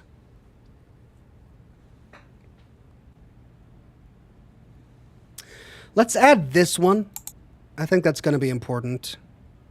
It doesn't seem like we are in any danger, but these events have our family all shaken up. Could you please help us? I know you prefer to do investigations overnight. Oh, do I? Really? Oh, okay. So we'll make arrangements to ensure the house is available for you. I look forward to your response. Thank you in advance, Tammy Wentz. Okay, well, I've got room for 6, and there's one more, so I guess we'll add that. All right, all messages, junk mail. That's it. Let's go to archives. To ensure an investigation has the highest chance of success, it's best to do as much archival research as possible. A set amount of archival information will be available once Conrad receives an email from his next client. You will learn more about locations by picking up items found on site. These items will be added to the archives. It's advisable to review all collected material. While reviewing the archives, you will be able to hover over the text with your mouse or controller and add clues to your notes. This information will increase the chances of having a successful investigation. You may only have 6 topics of interest written on my notebook. Only 6?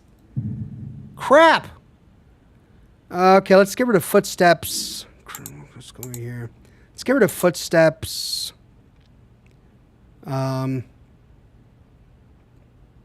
Kitchen items thrown.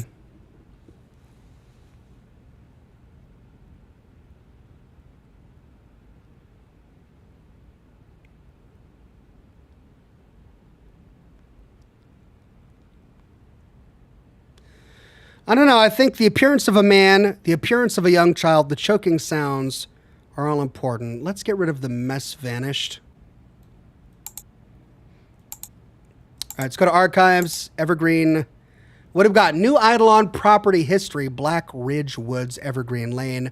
Owner, Wentz, current. That's who we got the email from. Date, 2021. Purchased for $300,000. Sold? It wasn't sold because it's still currently owned. Alt Grendel gave 5 Oxhorn memberships to the community. Thank you, Alt Grendel.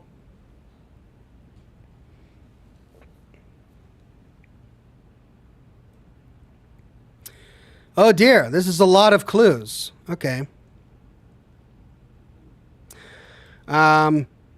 Previous owner,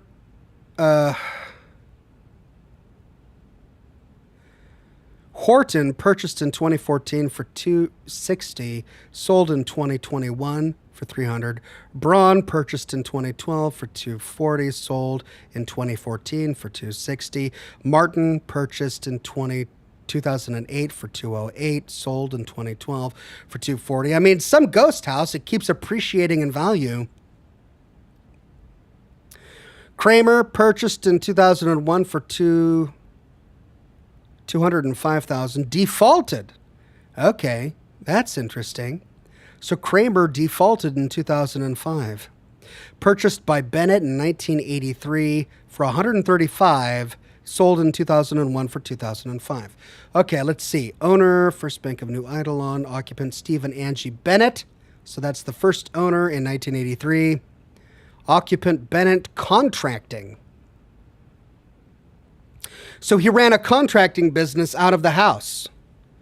100 Lane, New Eidolon, Lot 5, Section 100, Block 1, Subdivision, Black Ridge Woods. What happens if I click this? Remodeling provokes activity. That's the only thing that I can add there? Okay. Remodeling and alterations. Front and rear facing porches. Master bathroom to replace original bedroom. Walk-in closet off master bathroom. Second story addition to bedrooms. Basement egress to be sealed. Okay, so when they bought the house in 1984, they did a bunch of work to it. They sealed the basement. They added a second story. They added a walk-in closet off the master bedroom. But where does it say that alterations provokes activity? We don't see any of that here. And yet when we click on it, that's the clue we get. That's weird. For sale auction, 2:30 p.m. on May 10th. Furniture, furnishings, drapes, piano rugs, and all furnishings in Sheets Estate, formerly belonging to Charles and Dorothy Sheets. Sheets. We don't see a Sheets here. So this must be an owner from before 1983. Is there a date here? Known as 100 Evergreen Lane, New Eidolon. Is that the same address? Yep, 100 Evergreen Lane, New Eidolon. GD Beeb, auctioneer, come early. Okay. So there was an estate sale at this house for the estate of Charles and Dorothy, who must have been the original owners before Bennett. And all of these clues are grayed out. So we can't select anything there. We can't select anything there. And the only clue we get from this residential request Department of Inspections is the remodeling provokes activity. Okay. Well, we've got that. Let's close the folder. Audio. Ooh, what is this? Any audio collected during... Oh, this is going to creep me out, man. Any audio collected during an investigation can be very difficult to understand and will usually need to be played back several times to be properly understood.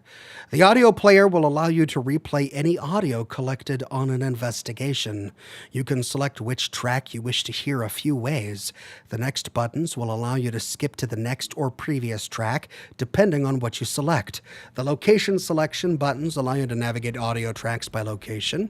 The ghost selection buttons will enable you to navigate your selection by ghost. You can slow the speed of the audio tracks to 1/4, 1/2, and 3/4 and normal speed. The volume buttons enable you to increase or decrease the volume of the track. Audio tracks that correspond to an EVP question will have that question listed towards the bottom of the audio player. Dear God, this is going to freak me out. Do I have anything? No, because I haven't been there yet. Okay. Slime.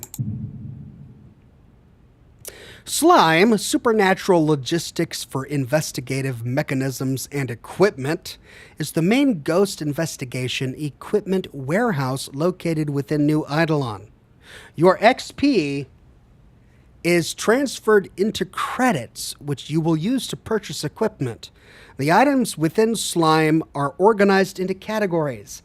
As you select categories, the corresponding items will be displayed with a brief sales description.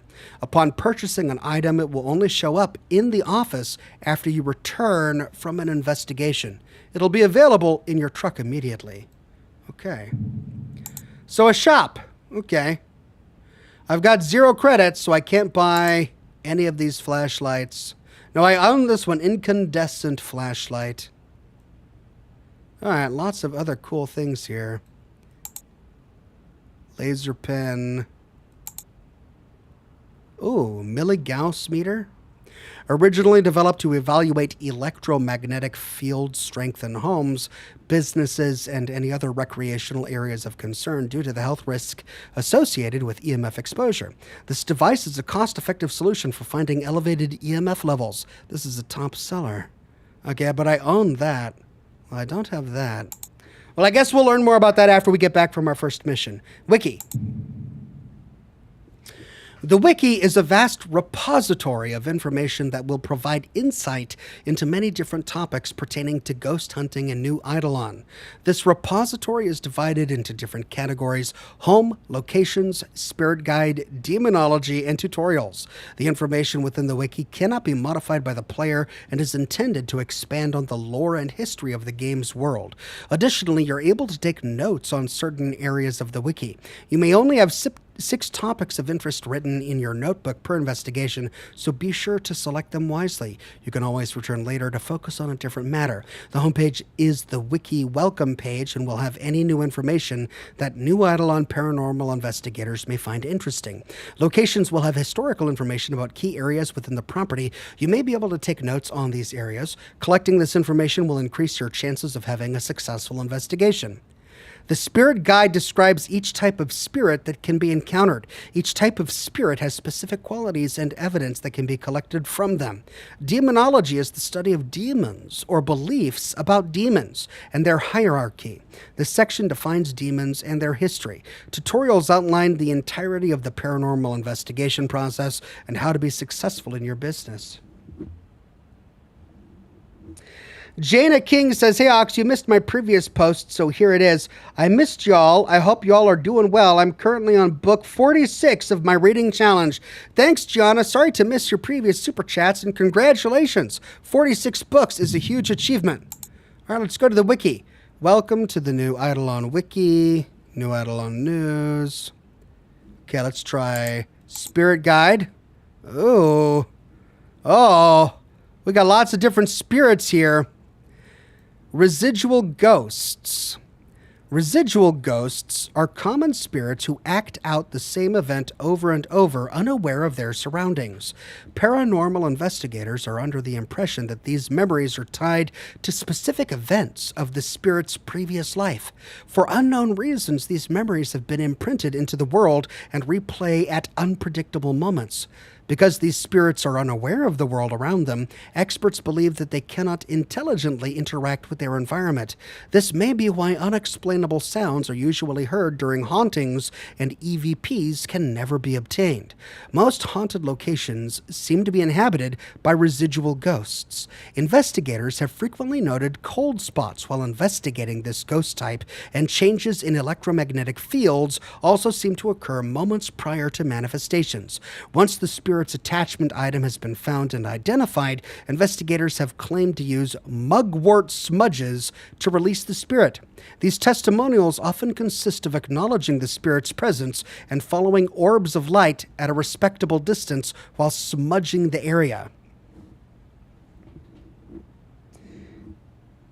Kenneth Curtin, with a very generous super tip, says, hey, Ox, glad you made it back. Play on. Thank you, Kenneth. This photo of an apparent residual ghost was taken in 1896. It is credited as one of the first verifiable ghost photos ever taken. Intelligent ghosts. Oh dear. Intelligent ghosts have the capacity to communicate and interact with the living. They usually fall into one of two categories. The first category consists of people who have passed away and are now spirits who mysteriously linger in our world. After conducting initial research, investigators often determine that the former person had a strong connection to the location and now haunts it. Findings usually indicate that the individual lived in the home most of their life or passed away suddenly within it. Oftentimes, investigators witness irregularities with both the EMF meter and the temperature sensor. EVPs are often obtained after asking the spirit questions. But sometimes responses manifest as random, disembodied voices. This type of intelligent ghost can be very difficult to capture on camera. Smudging with time is believed to help these spirits find peace. The second category consists of spirits known as shadow people. Most paranormal investigators believe that these entities left their lives unfulfilled. In a rare number of cases, resolution of the spirit was identified and achieved, causing the spirit to disappear. One such case was resolved by using juniper smudge sticks. The investigator reported smudging the house with the attachment item in hand. A dark cloud began to envelop their surroundings, and a foul whisper tried to lure them to a location. They followed the whispers and continued smudging the area. After a bit of labor, the whispering died away, and the spirits seemed to have been released. Shadow people seem to interact with EMF meters, temperature sensor, and various audio devices in a playful manner. Disembodied voices are often recorded during investigations, but EVPs have never been captured. Shadow people seem to be the most photogenic ghost type. Investigators usually have at least one solid shadow person photo within their portfolio. A homeowner captured this shadow person peeking around the house in early 1959. Poltergeists. The name poltergeist comes from the German language and means noisy spirit. Research shows that poltergeist activity starts quietly and gradually increases until the homeowner finds it unbearable. Sometimes the noises have no apparent source, but other times they come from household items that have been mysteriously destroyed. Some individuals who have encountered poltergeists claim to have been physically harmed by them. However, evidence suggests that these injuries were the results of being startled by a ghost and were not directly caused by by one. Paranormal experts are torn between two theories about the nature of poltergeists. The first theory suggests that these ghosts are unknown life forms and not spirits of the deceased. The theory is plausible. Even though poltergeists are intelligent, there is often no evidence to match a poltergeist to any former person. Additionally, EVP evidence is non-existent, meaning that poltergeists may be able to use human language. The second theory suggests that poltergeists were former people who were unhappy with the home's current residents. The supporting argument for this theory points to the noisy disruptions, which seem human in nature. Both sides have supporting data, but the facts can only be determined through detailed investigations. Some investigators believe that when smudging with rosemary and reciting stanza 134 from the Book of Corpses, a poltergeist can open a portal returning to their plane of existence. Investigators have been able to obtain strange audio from the poltergeist's antics through the years. Generally, a temperature drop occurs prior to any activity, and EMF spike occurs afterwards.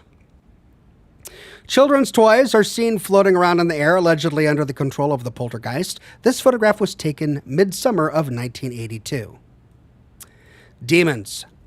Demons are vicious spirits who are capable of great cruelty and violence. These ghosts are believed to have never been human and have existed for eons. They roam from location to location, preying on those who they consider most vulnerable.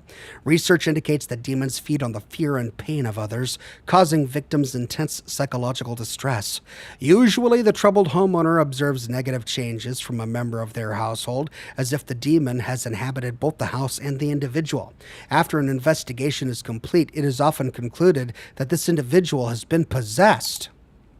Demons are rare, but their presence within a home is always apparent. The paranormal community has compiled some unsettling electronic voice phenomenon, EVP, over the years. Multiple static cold spots can be found where unexplained noises occur. EMF spikes have also been noticed in areas where the demon is thought to reside. Demons have been difficult to see and photograph in their natural form.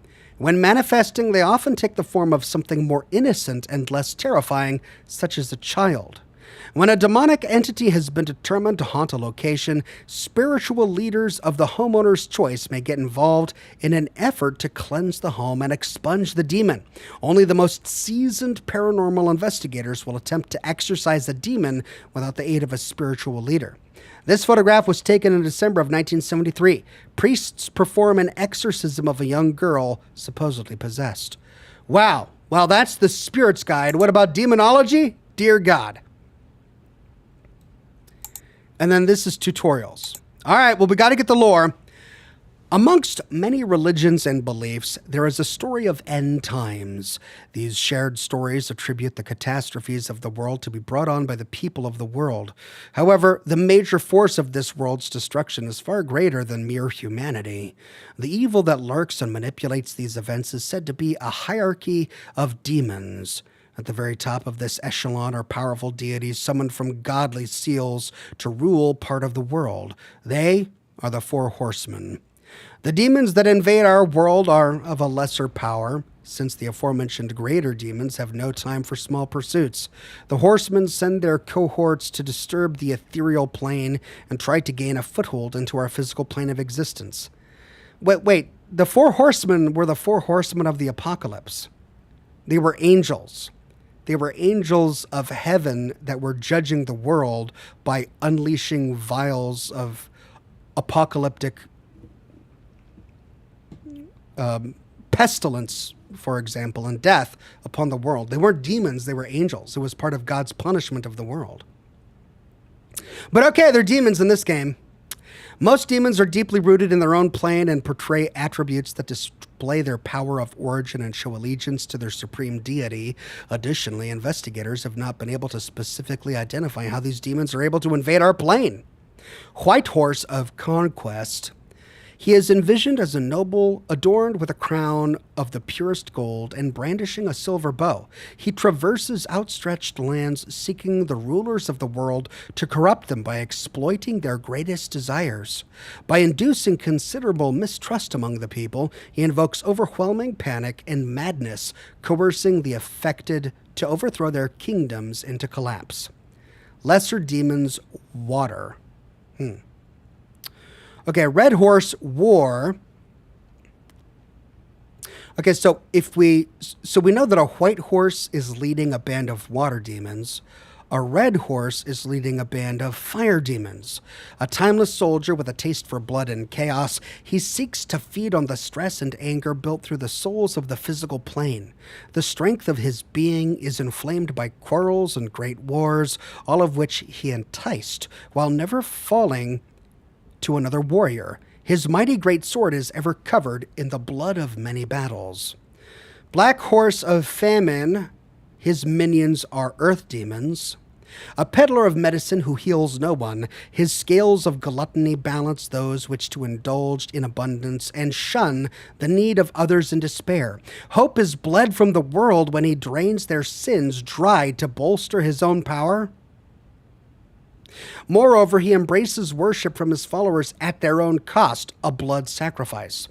Then the pale horse of death has minions that are shadow demons.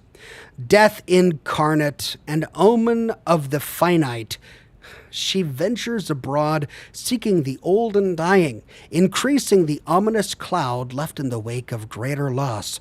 Her presence siphons the wills of the greatest men, hardening their shells with numbness to repel consolation. Her scythe is the final judgment which cuts a swath in her path, quelling the judgments of her brethren. Okay, well, there's the wiki. And we couldn't add anything to our notes. So we've got 2 spots left. Let's go to the inbox and let's find 2 more to add here. Let's add let's add the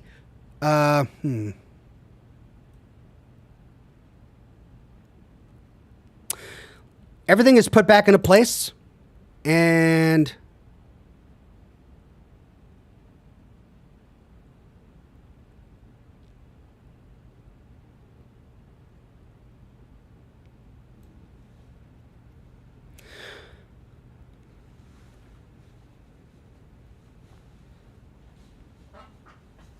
kitchen items being thrown about.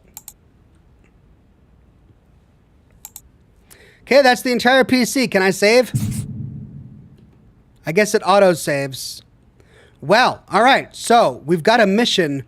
I should check out my gear to ensure everything is working correctly and charged. Okay, so gear. Toggle the flashlight on and off. A trusty battery-operated flashlight, because we prefer to investigate at night in the dark. This is our primary means of light.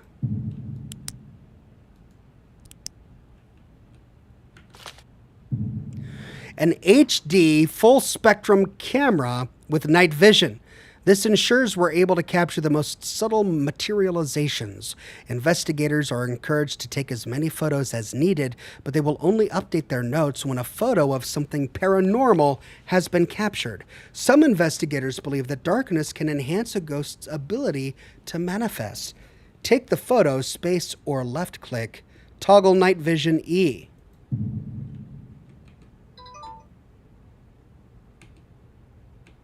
This is going to freaking creep me out, man.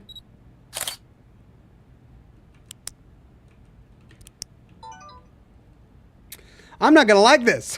Why am I playing this game?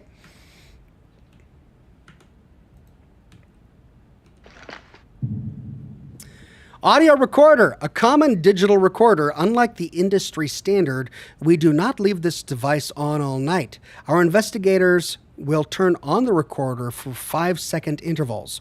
Record audio, space or left click. Some ghostly sounds, such as distant bells or chimes, may not be captured with the recorder, but are obviously signs of paranormal activity. Investigators may choose to perform an electronic voice phenomenon EVP session. In these sessions, they can ask the spirit specific questions while leaving the recorder on momentarily. They will then immediately play the audio back, determining if a disembodied voice was captured. This type of evidence is more convincing than other paranormal voices or noises because it is a direct interaction between investigator and ghost. Perform an EVP session E.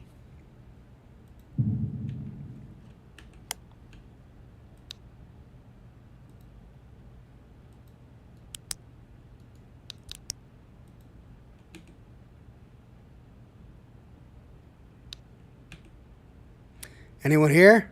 Is there anyone here who would like to speak with me?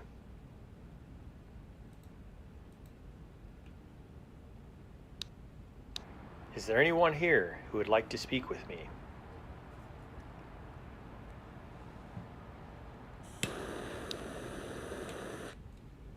Okay.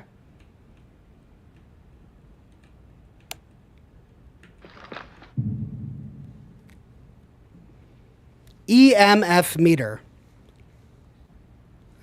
A meter for detecting elevated electromagnetic field EMF levels. Because every electronic device emits EMF, it's imperative to take notice of a location's devices and not jump to any conclusions. This is done by debunking. Once you have spent enough time reviewing the anomaly and determined it's not paranormal, it will be debunked. Once an investigator has found an EMF anomaly and spent an adequate amount of time reviewing it, they will update the notes in their investigation journal. Oh dear. It sounds complicated.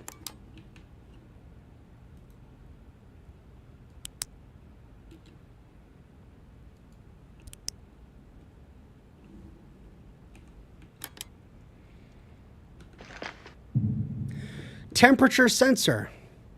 A handheld sensor for detecting cold spots. After an investigator has found a cold spot and determined its boundary, they will update the notes in their investigation journal. All locations have natural fluctuations in temperature, so it's key to take a baseline reading. Based on the user's preference, temperature units can be changed from Fahrenheit to Celsius.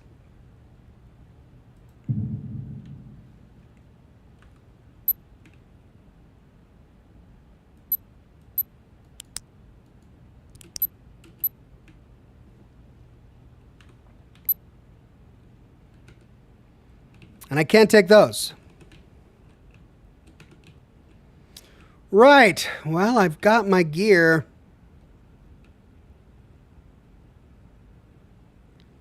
I guess we should go on a mission, huh?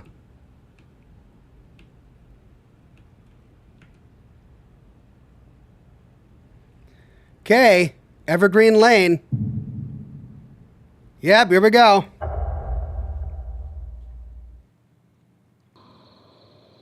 It seems like the Wentz family isn't worried about their safety, although it does seem like they're pretty startled when experiencing something they think is paranormal.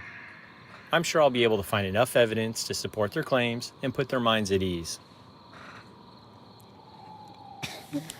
God. Right. Oh, why am I doing this? There's my truck. Oh, why am I doing this? Who would do a job like this? Dear God. Okay, there's the house. Well, let's,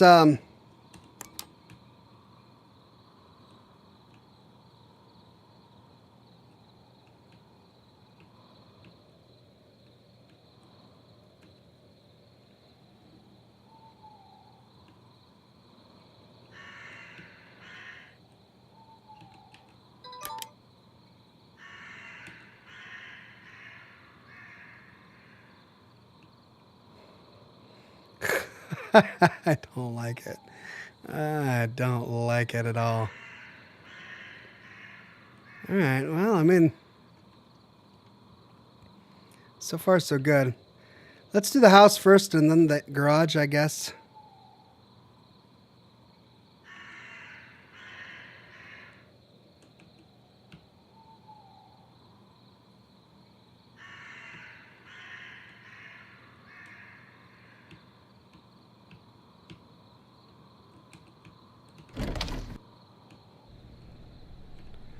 Okay, we're in the house.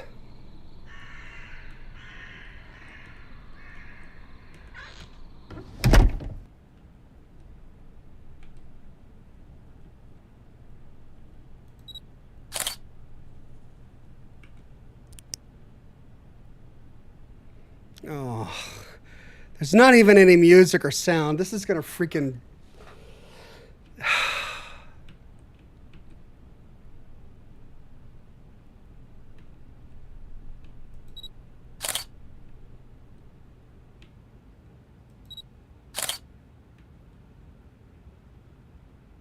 I feel like I'm playing Visage all over again. Oh, jeez, I don't like this at all. I might not be able to play this game, everybody. I'm sorry. I might not be able to do it.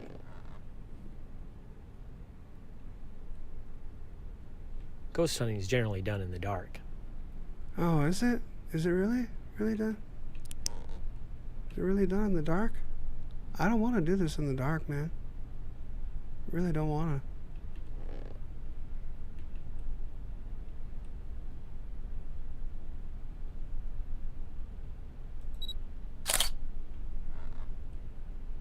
Oh.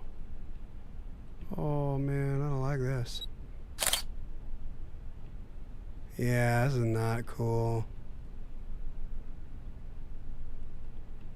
Oh, do I gotta turn off the light?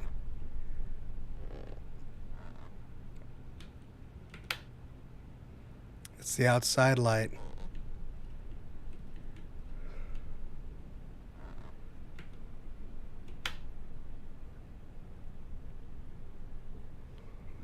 I don't like it. I don't like it at all.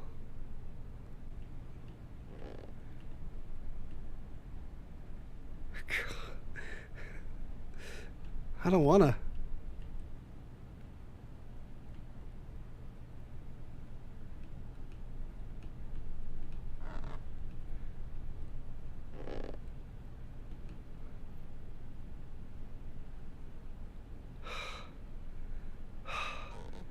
I'm getting so anxious right now, just walking around.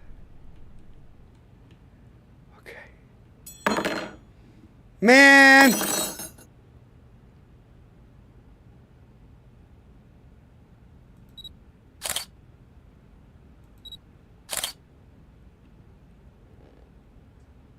Man.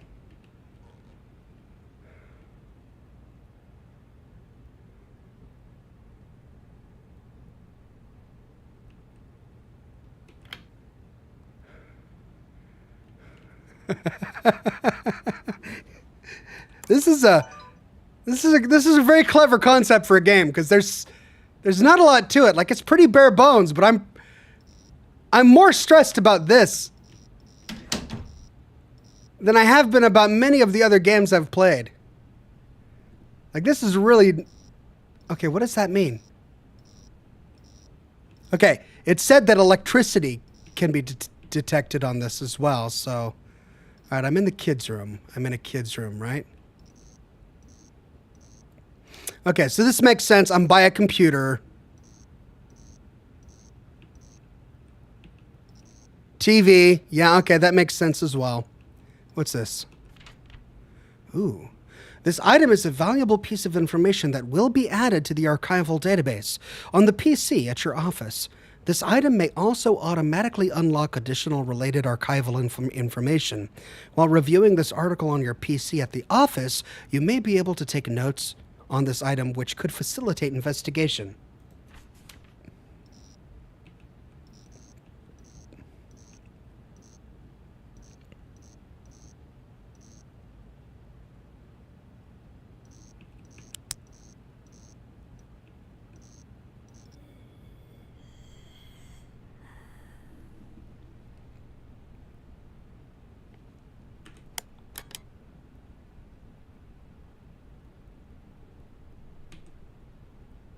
Is there anyone here who would like to speak with me?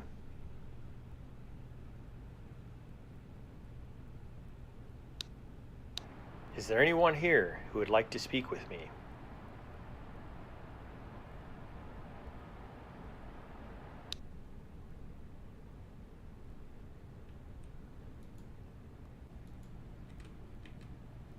Is there anything you'd like to tell me?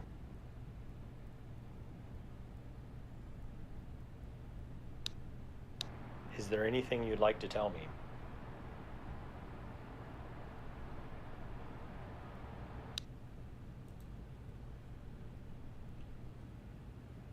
You heard that though, right?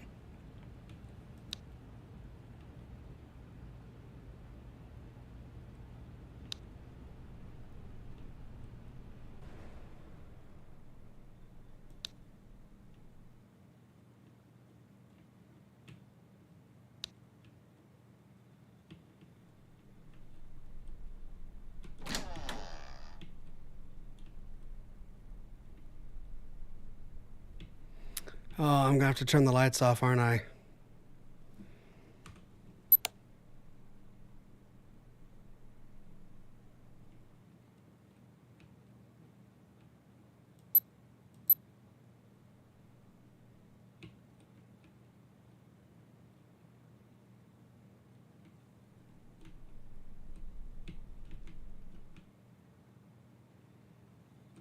Okay.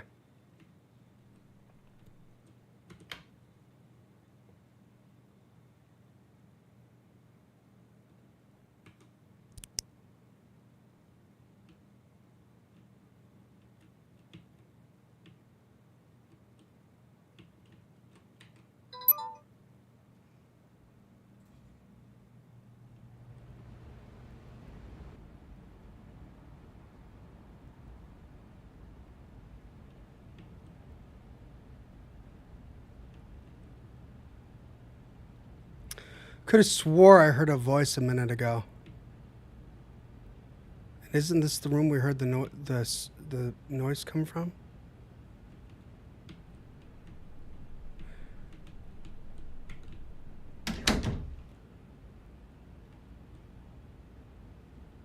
Okay. All right. Well.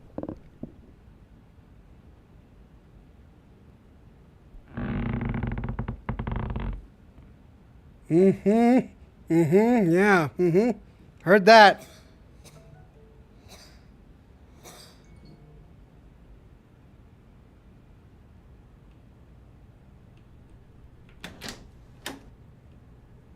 Kid? Kid? I heard you coughing, kid.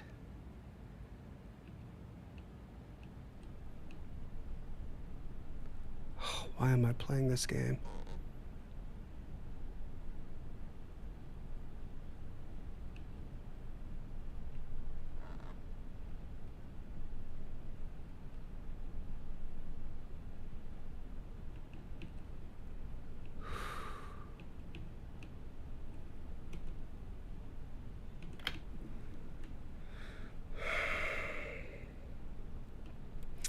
I'm not liking this. This is not fun.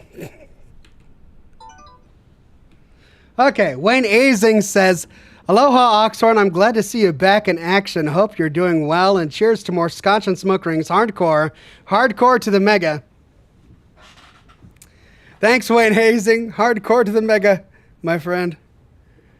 Okay.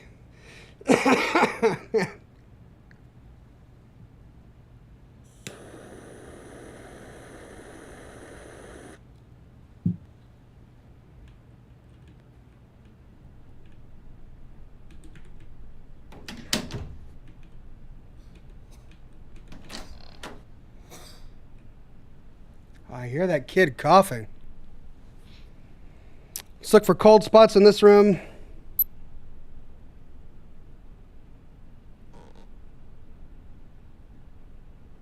Looks like just a cold spot. Nothing paranormal.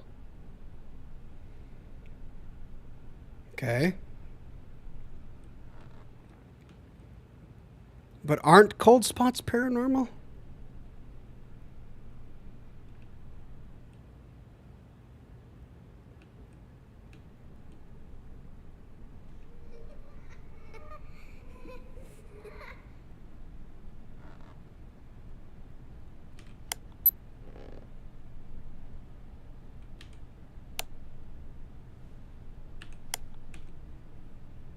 Is there anyone here who would like to speak with me?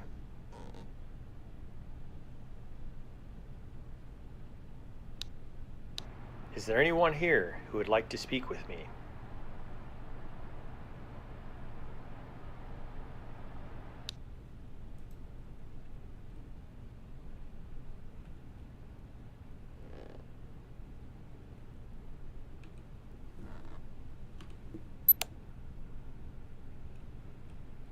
Where was the cold spot? It was...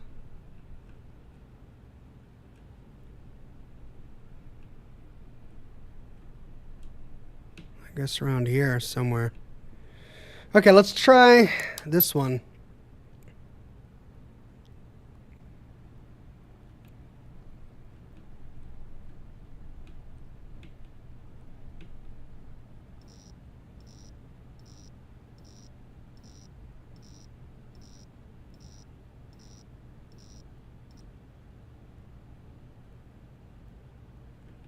Oh, electric outlet? Okay, yeah, electric outlet.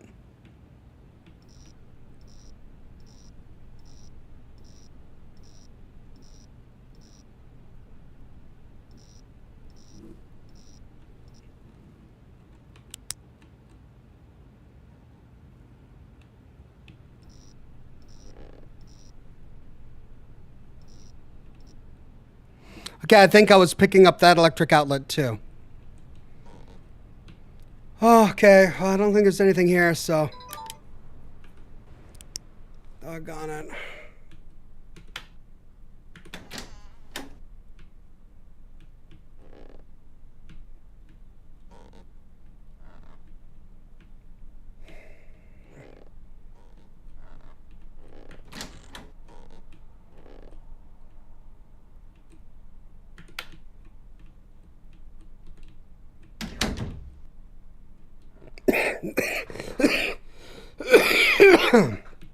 Okay, we're in the bathroom now.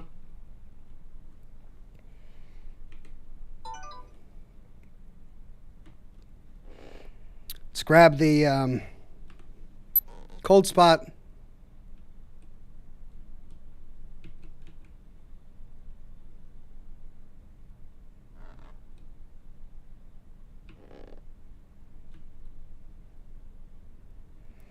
No, no cold spot. Let's see if this picks up anything.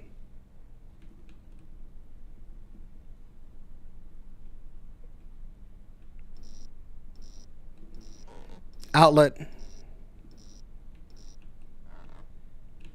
Okay, well, I think this is clear as well. Ah.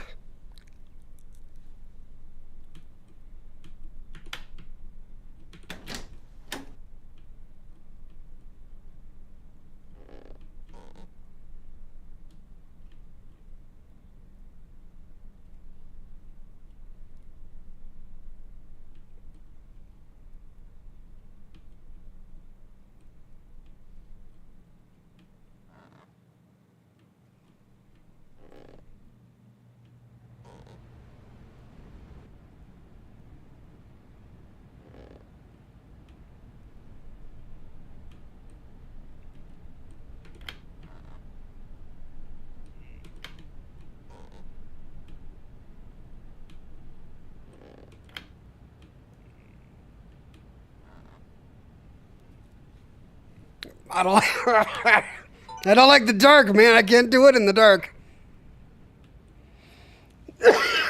I think the kid is downstairs. I mean, the laughing seems to be coming from downstairs. All right, let's look for a cold spot.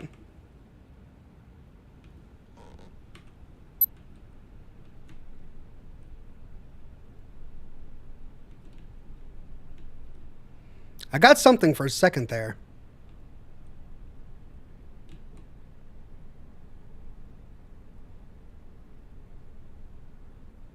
Nothing paranormal about these temperature readings. Okay.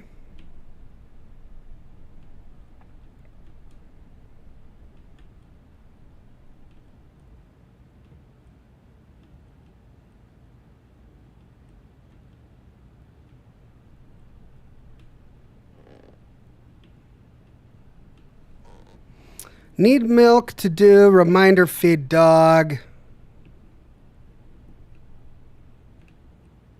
There's my truck outside. Okay, I mean, I think the upstairs might be all right.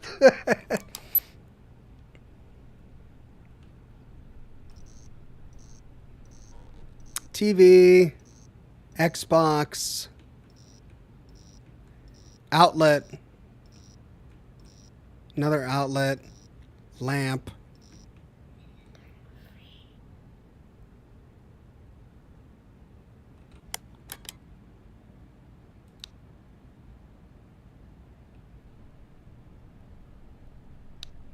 I heard something.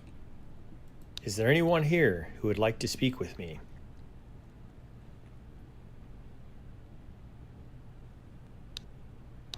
Is there anyone here who would like to speak with me?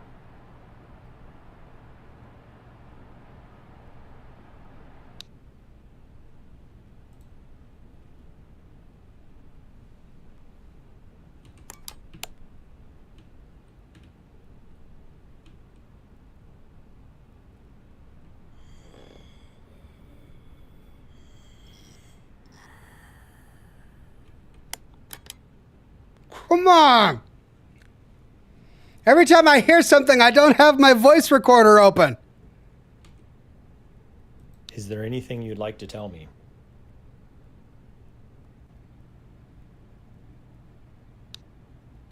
Is there anything you'd like to tell me?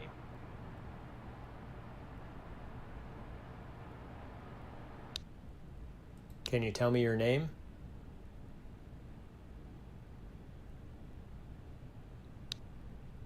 Can you tell me your name?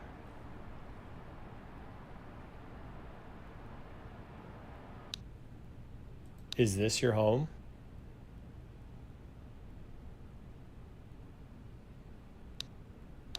Is this your home?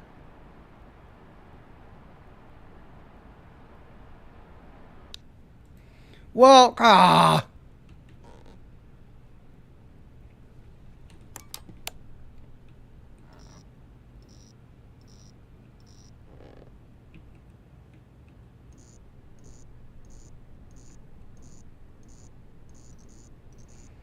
makes sense. Fridge, oven, range, microwave.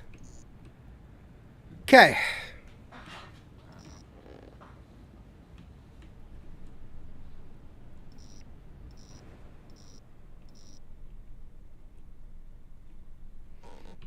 I think the upstairs is clear.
I'll keep that as audio evidence. I got it. I got something.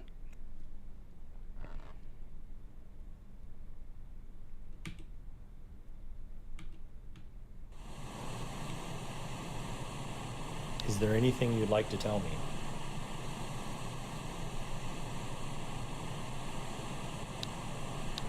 Is there anything you'd like to tell me?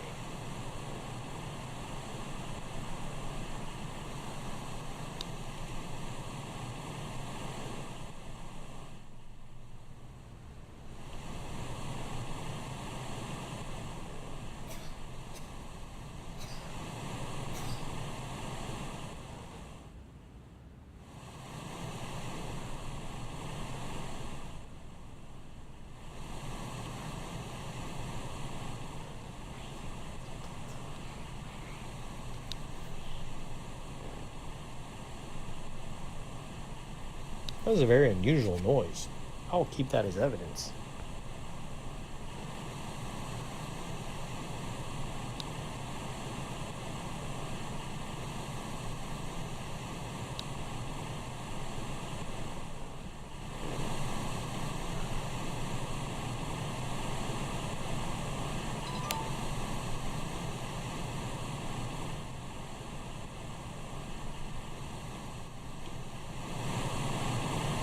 Oh, man.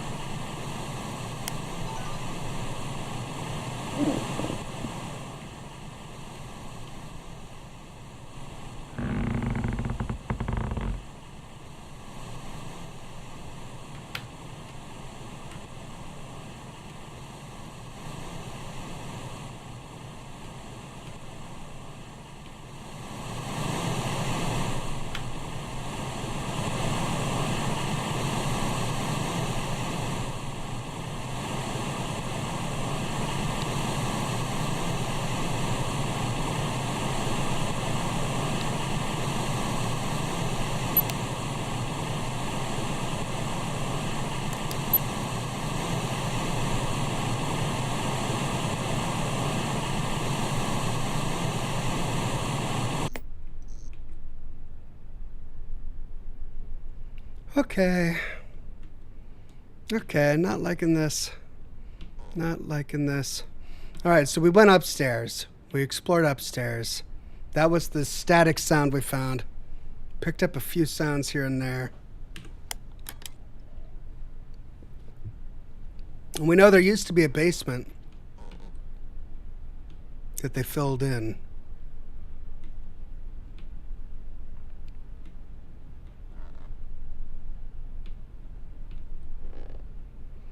We also know something happened in the kitchen.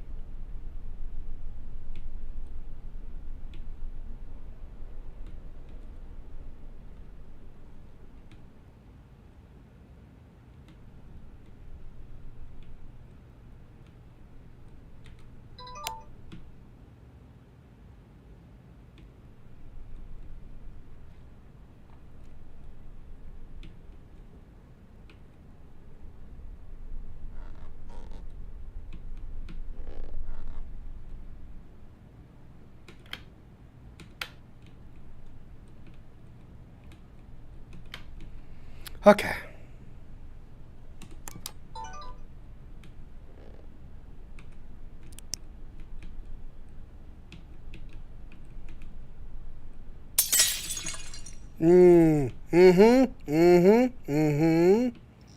Yep, yep, yep, yep, yep.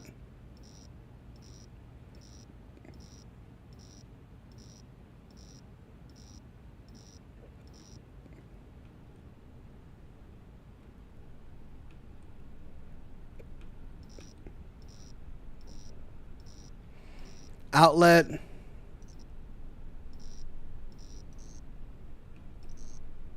Outlet. Microwave.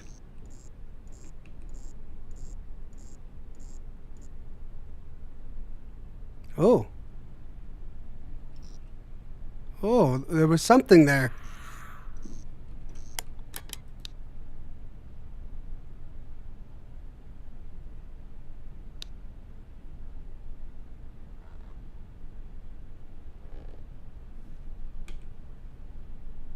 Is there anyone here who would like to speak with me?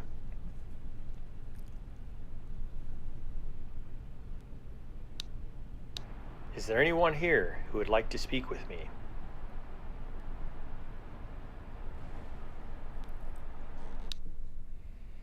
Okay.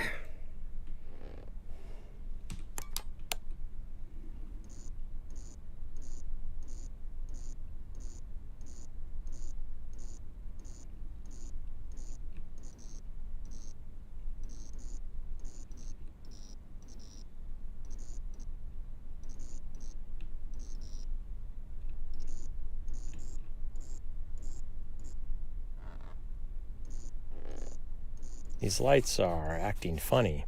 I should continue investigating. The EMF meter should not behave this way. This is paranormal.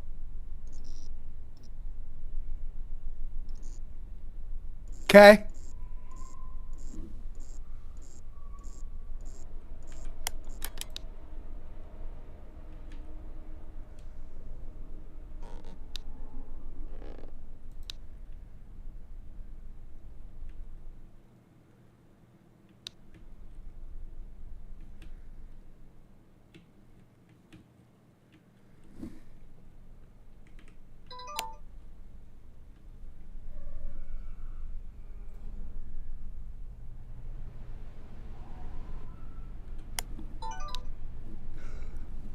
I can't find it.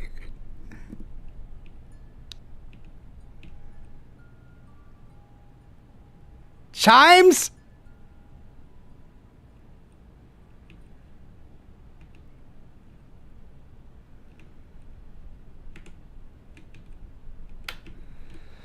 Ah, this is stressful.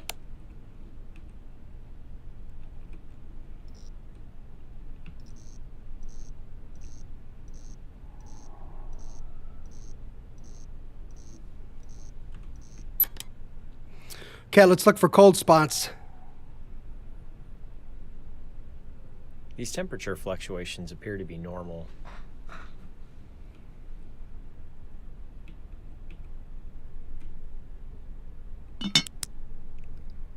What was that? Oh, oh, what? What, man?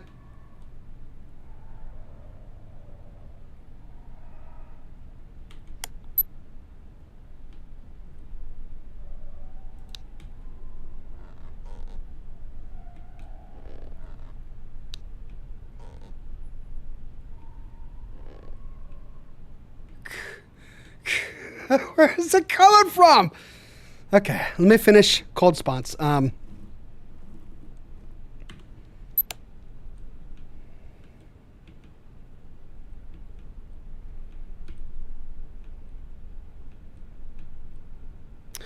got an EMF one here when the lights started freaking out. I found a couple of strange cold spots, but apparently they're not paranormal. I did record a couple of voices. Josh Bunton says, how's the computer running? It's not perfect, but it's doable. All right, let's now try this bathroom.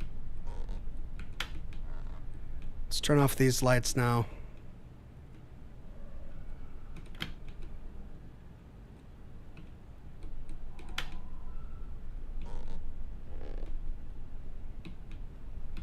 Gotta close this door for now.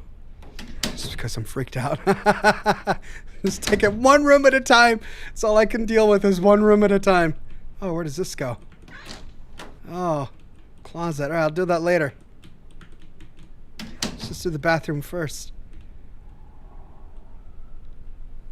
I keep hearing things. All right.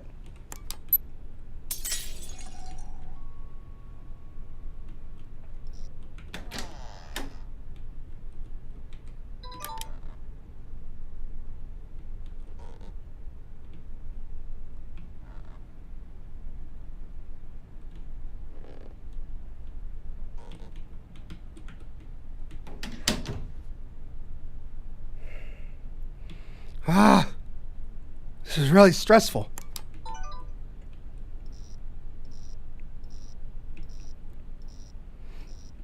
Okay, we got a couple of outlets there. That's fine.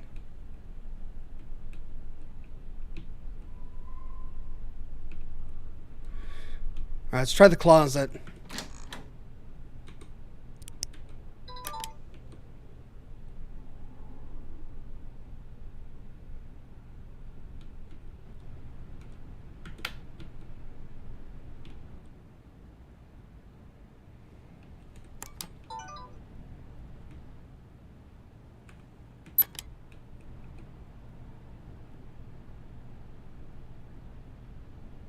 Looks like just a cold spot. Nothing paranormal.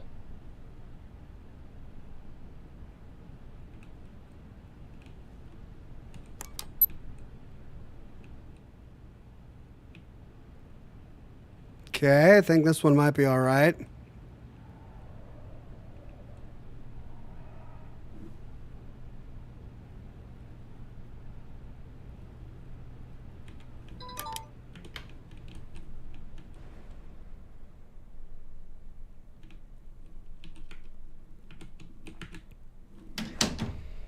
Okay, master bedroom.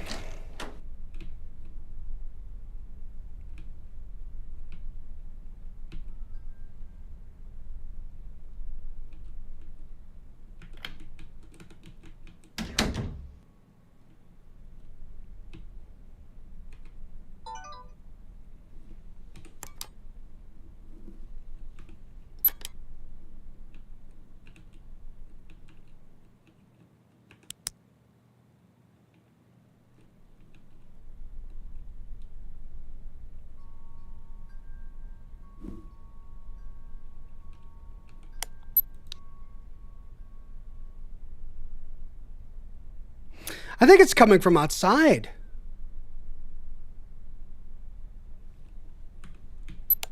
I might have to go outside. The middle of the dark. These freaking ghosts.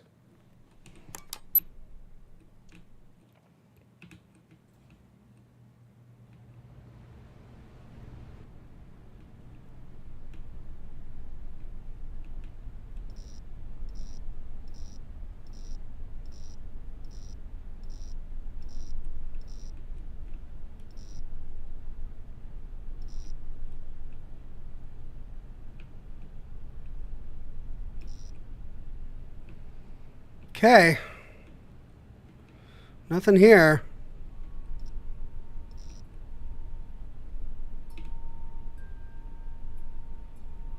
More wind chimes.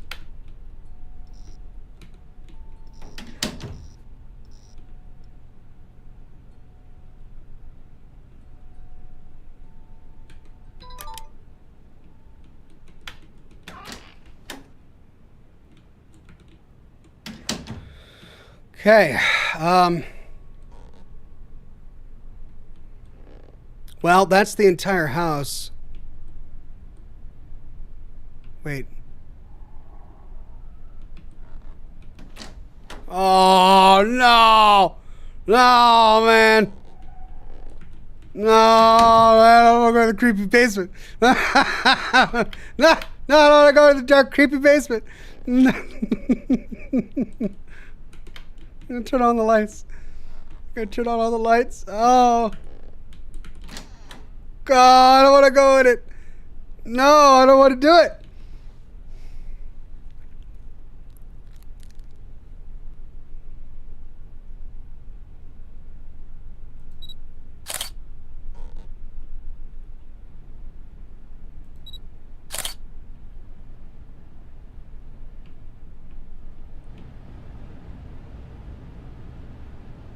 Where? Oh my God. Oh my God. Oh my God. Uh-uh. Uh-uh. Uh-uh. Oh.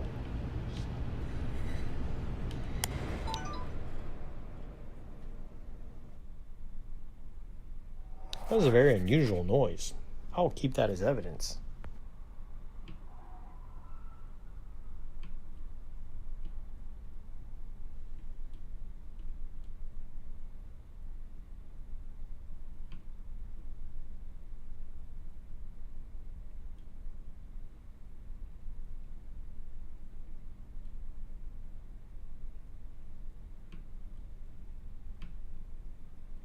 Oh.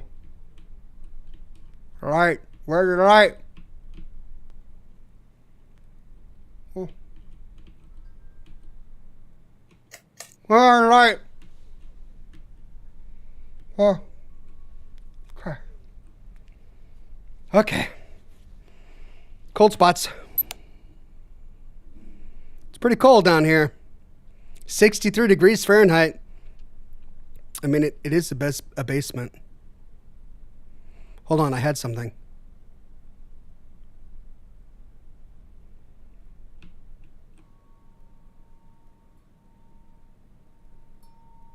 These temp readings are unusual.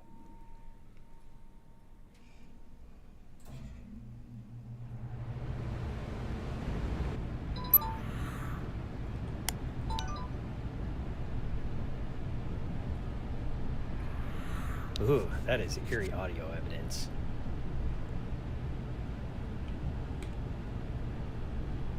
Is there anything you'd like to tell me?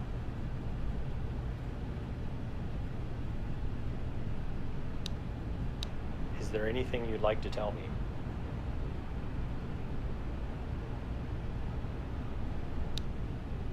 Do you like the current family living here?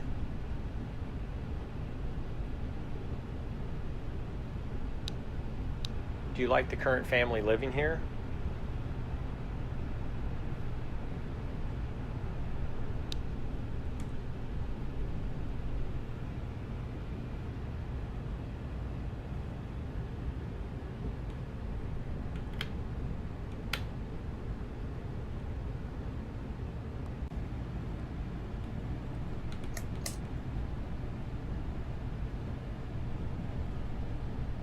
I just can't do it in the dark, guys. I'm sorry.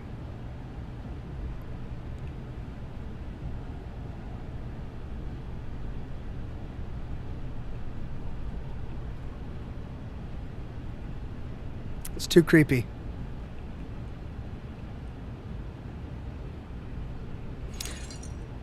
All right, well, something in that room.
Okay, well, we got a couple of doors. Well, wait, I never did a temperature reading in here, did I?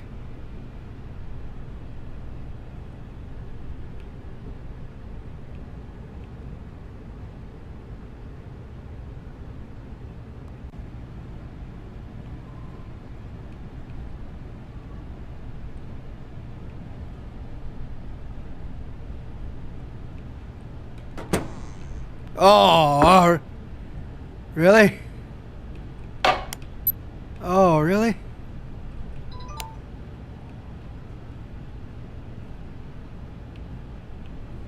Brandon Beltfed says, chicken, bark, bark. Yeah, I'm chicken, all right. This is not normal. I don't like this. I don't like it.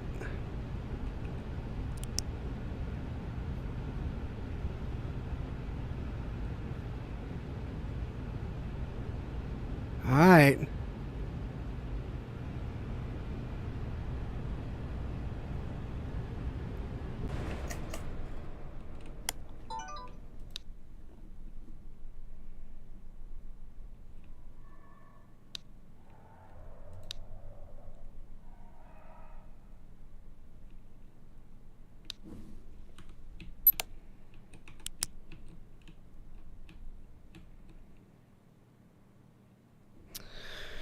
Okay, no abnormal cold readings in here.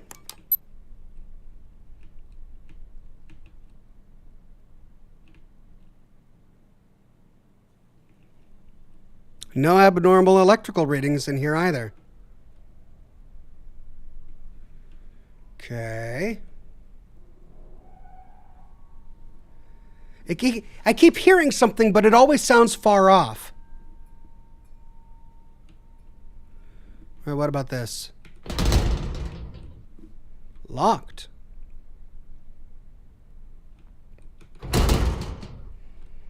Okay, well, that's the basement. Yeah, you said hey. I heard you say hey.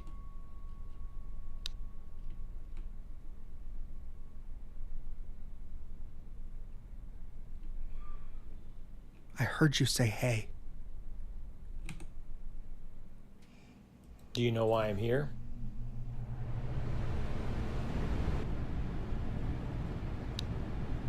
Do you know why I'm here?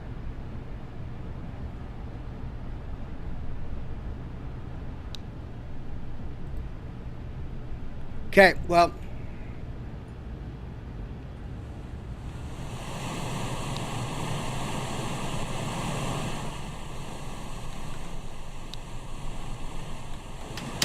Really? This photo with recorder evidence supports a poltergeist being present. A poltergeist? On my first mission?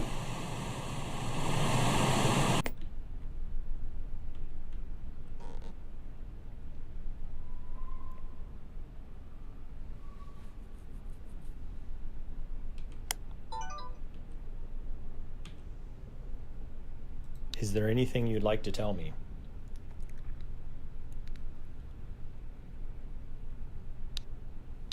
Is there anything you'd like to tell me?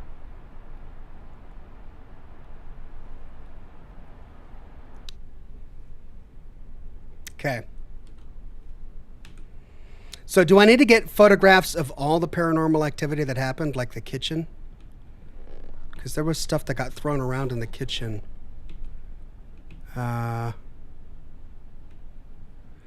But I think I need to go outside now.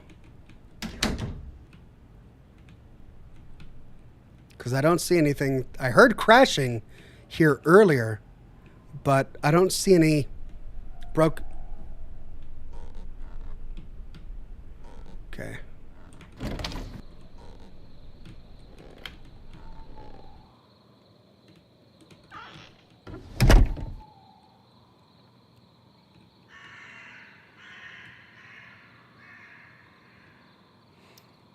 Right. Well, there's this building out here.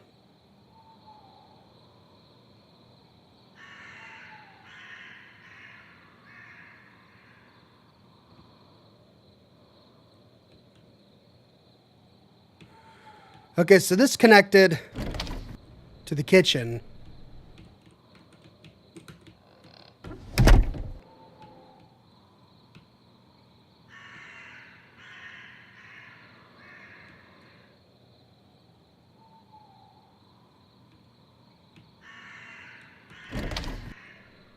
What a weird layout for a house.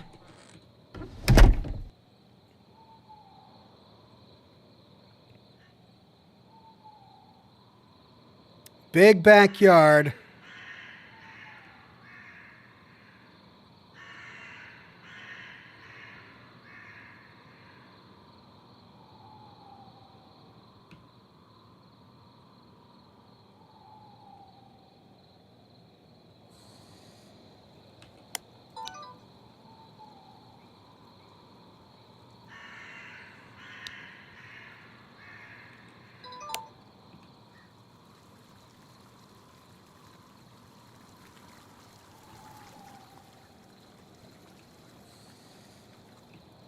Okay, let's try and go in here.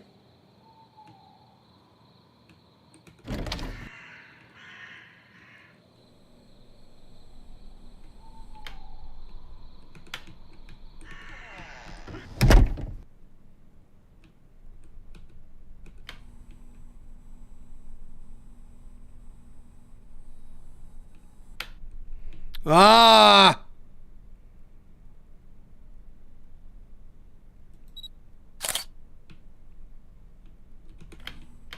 Hey!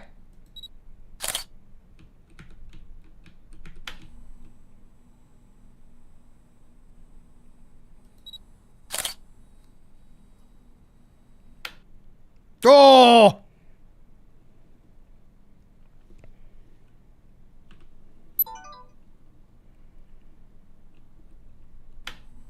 Yeah.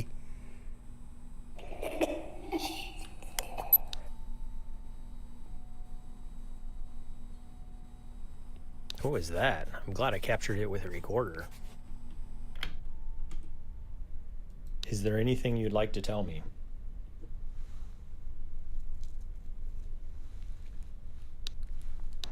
Is there anything you'd like to tell me?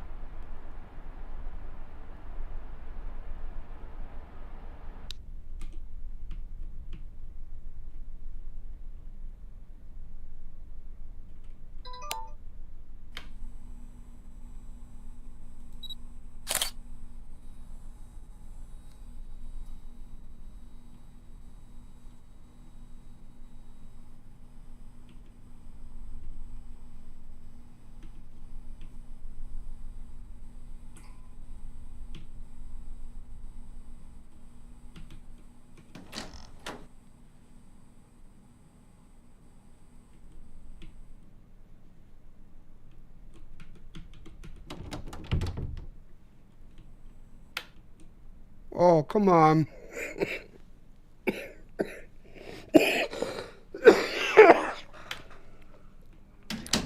Gah!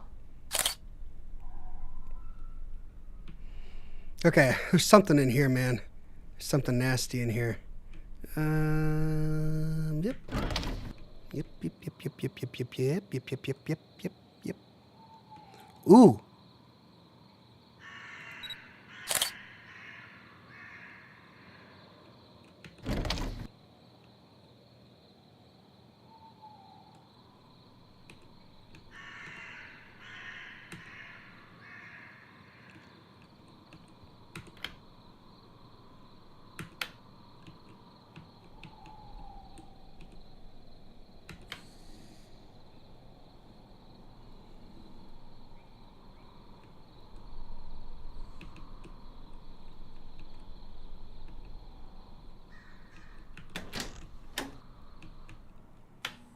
Oh, really? Uh-huh.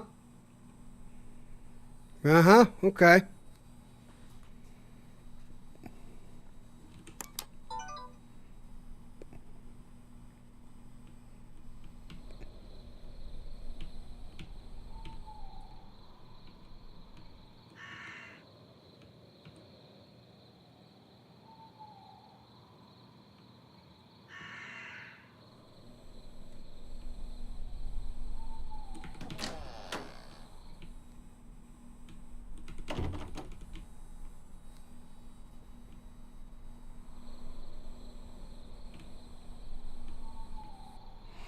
Well, there's an attic to the garage.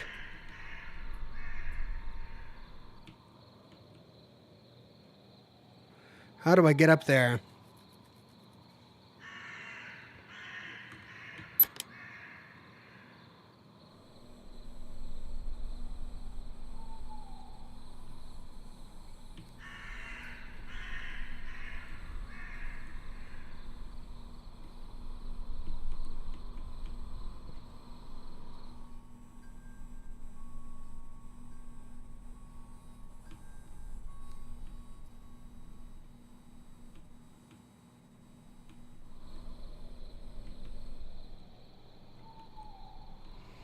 Right.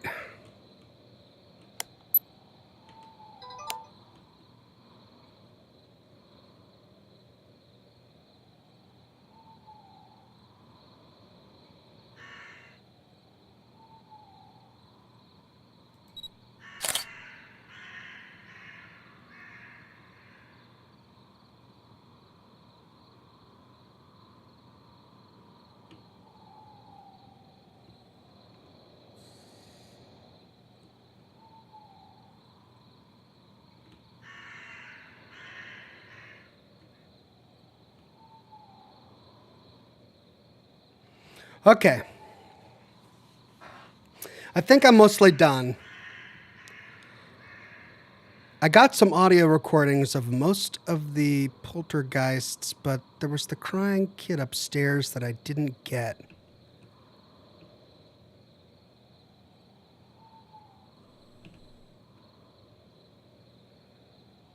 I wonder if I have to turn off all the lights for that. I think I'm done, though. I'm like freaked out. I want to go back and sift through the audio that I recorded. So I'm going to go. I think I'm going to go.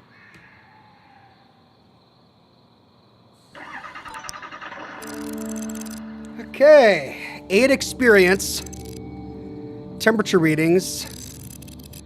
Audio recordings. Pictures taken. Okay, I did pretty good. I didn't get the right temperature readings. I got all the EMF readings. I got all of the audio recordings. I got 18 pictures? When did I get all of the right pictures? It must have just been the television. I got 46 experience points. The investigator obtained evidence on the mentioned devices. This result is consistent with haunted locations. Generally, more investigations are required to determine the nature of the haunting and bring closure to the entity. Okay, let's return to the office and sift through that audio.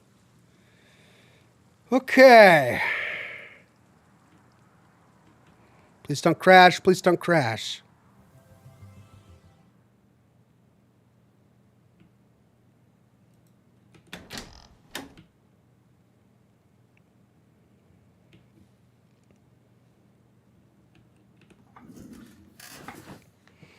Archives.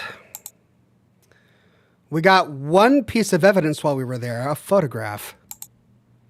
Liz seemed so happy. I mean, her face is blurred. How do I know her name is Liz? Let's close folder. Audio.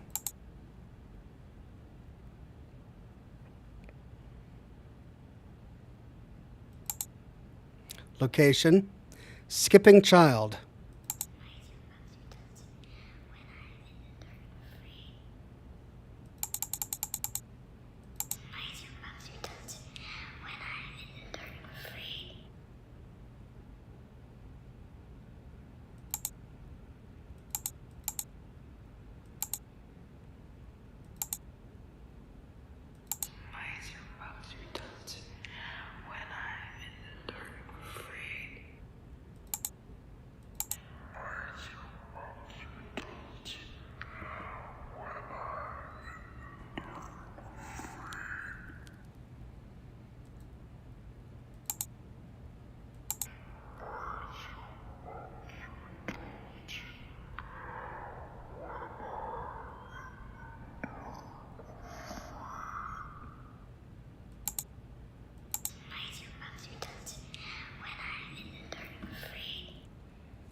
Can I reverse it?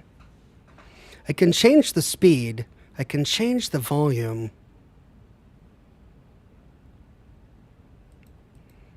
I didn't get anyone to respond to any of the questions I asked.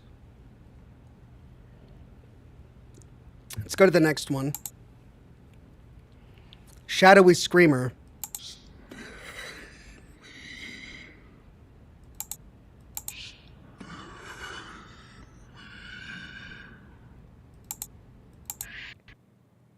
No, don't crash. Of course it crashed. It crashed while I was playing that back at slow. Let's see if it saved my progress.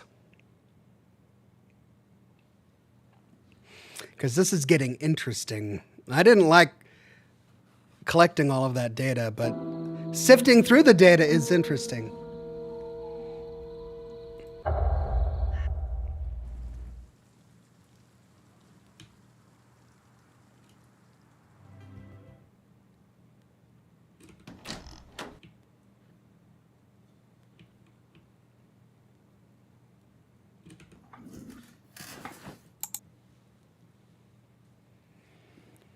Okay, location.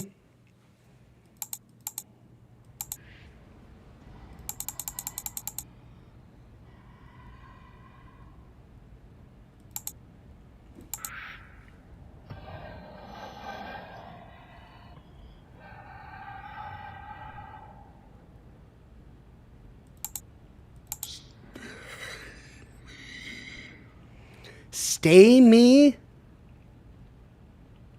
Stay with me?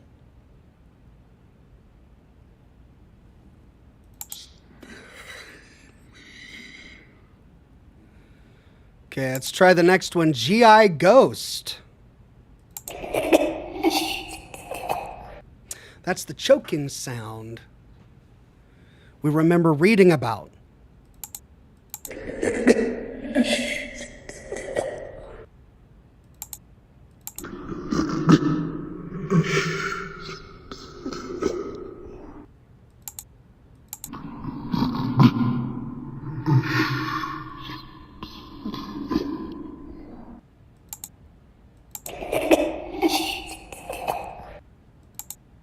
But the biggest clue we get is the name, GI Ghost.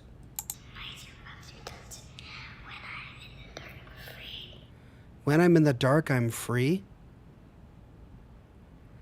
I don't understand what any of these are saying, and I've tried all of the different options here.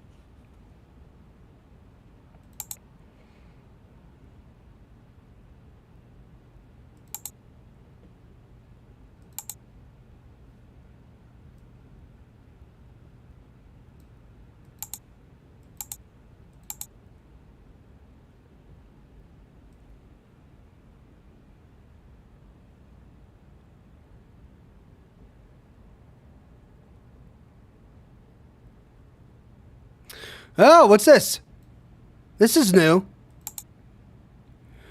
1912, died August 9th, New Eidolon Hospital, acute pulmonary tuberculosis.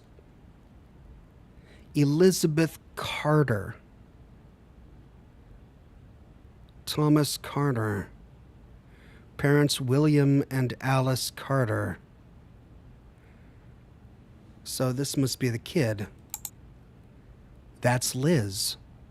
Elizabeth died in 1912. When did we pick this up, though? I don't remember picking that up anywhere.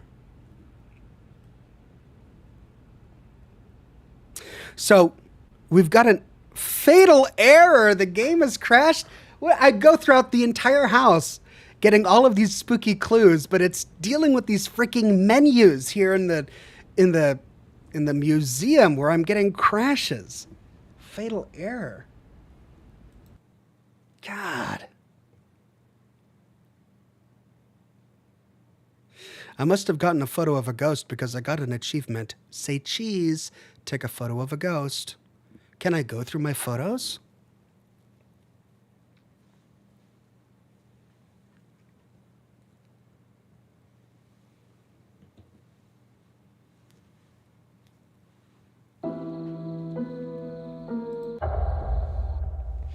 Anarchist69 says, if a blind couple has a baby, who watches the kid?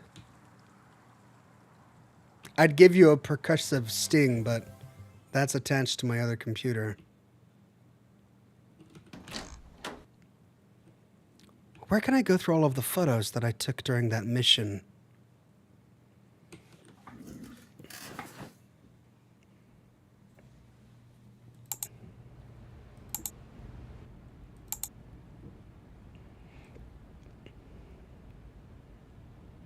Because I didn't take this photo, I found it.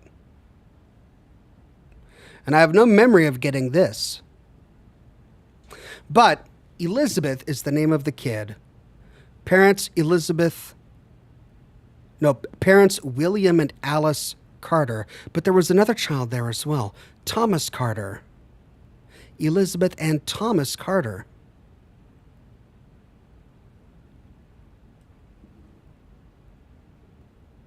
But this auction was for Charles and Dorothy Sheets, not the Carters. Elizabeth Carter was born in 1903. Thomas Carter was born in 1898. Which one died? I guess it must have been her.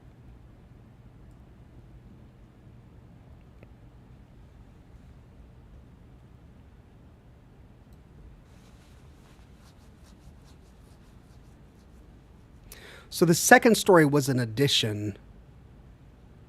Basement egress to be sealed. I wish I could see the photos that I took.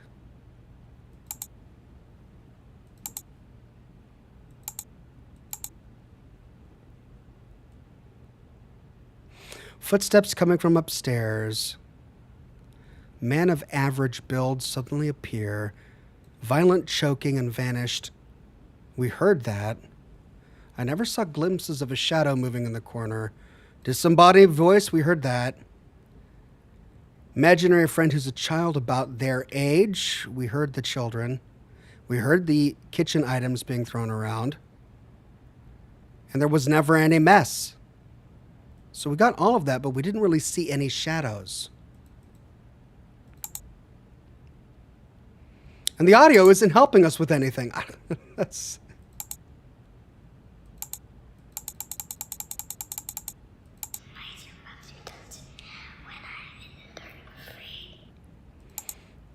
Okay, maybe we need to buy something. I've got credits. We've got light gear, EMF devices, thermal devices, audio devices, cameras. Let's try thermal devices. That's owned. That's the only one. Okay. Audio devices owned. Parabolic mic. Originally used as a spy tool for bird watching. Oh, but that's 300 credits. Good God. 200 credits. 150 credits. Okay, well, I can't afford any of that. I've already got the only flashlight available. The laser pen is too expensive. EMF pod is too expensive.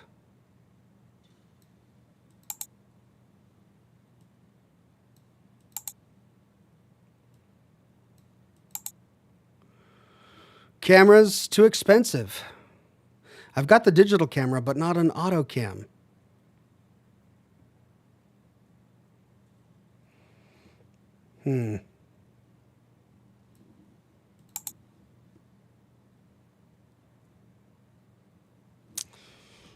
Well, I don't know what to do. We got all of the clues except...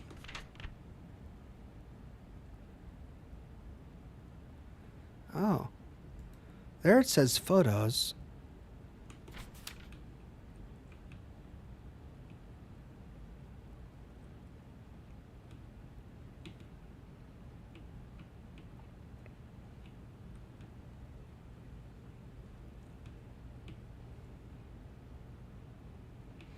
Well, I suppose we can finish exploring the museum here. Lots of big empty rooms. Do I fill these with relics from my previous mission?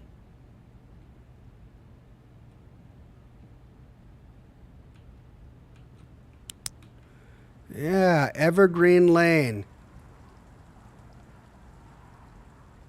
Okay. So there's one of the clues I got. What's that? Photograph of the kitchen stuff, I guess?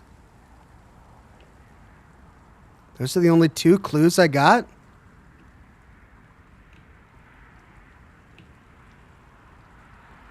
Gosh, how, am I supposed to fill all of this?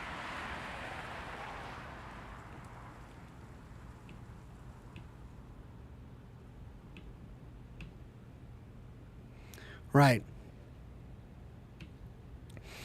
Okay, well, ladies and gents, this is an interesting game. I don't think I quite have come to grips with the core gameplay just yet, but it's got a spooky element that I haven't gotten from very many games since Visage. I remember when we played Visage, that game legit freaked me out. And this one gets there. It gets up there. Like I was anxious exploring that house. I was not in a good place exploring that house. But I guess I'm struggling with trying to figure out where to get the photographs that I took, where I can find them, how to manipulate the audio so that I can get something that I can use out of it. Because when we finished that mission, it said that I got absolutely everything except for temperature readings. Apparently there were a couple of temperature readings that I didn't get correctly. So if that means that I recorded all of the correct audio and I took all of the correct pictures, how do I piece those together to make a conclusion that allows me to solve that problem? I've discovered that there is a poltergeist there, but what do I do then? I mean, the wiki was saying I needed to get things like time and something to like smudge the place, but I couldn't buy any of that from the shop. So, Sarah says, Ox, important question. Do you believe in life after love? Do I believe in life after love? Yeah. I think you have to if you're in my position, right? If you've been divorced, yeah, you got to believe in life after love. No, I think you can. I think you can believe in life after love. The big question is, do you believe in love after love? The jury is out on that one. But I think I'm going to end it now. As I'm still recovering from my cold, I can feel my voice going, and it's a spooky game, so I think I'm going to end it here. But that's it for now, everybody. Hope you enjoyed that. I found this to be a very intriguing game. I'm glad that I played it. What about next week? What should we tackle next week? I've got a list of game ideas from you guys. Ultimately, I think it's going to depend on what I can get to run on my machine. But yeah, I'll have to figure it out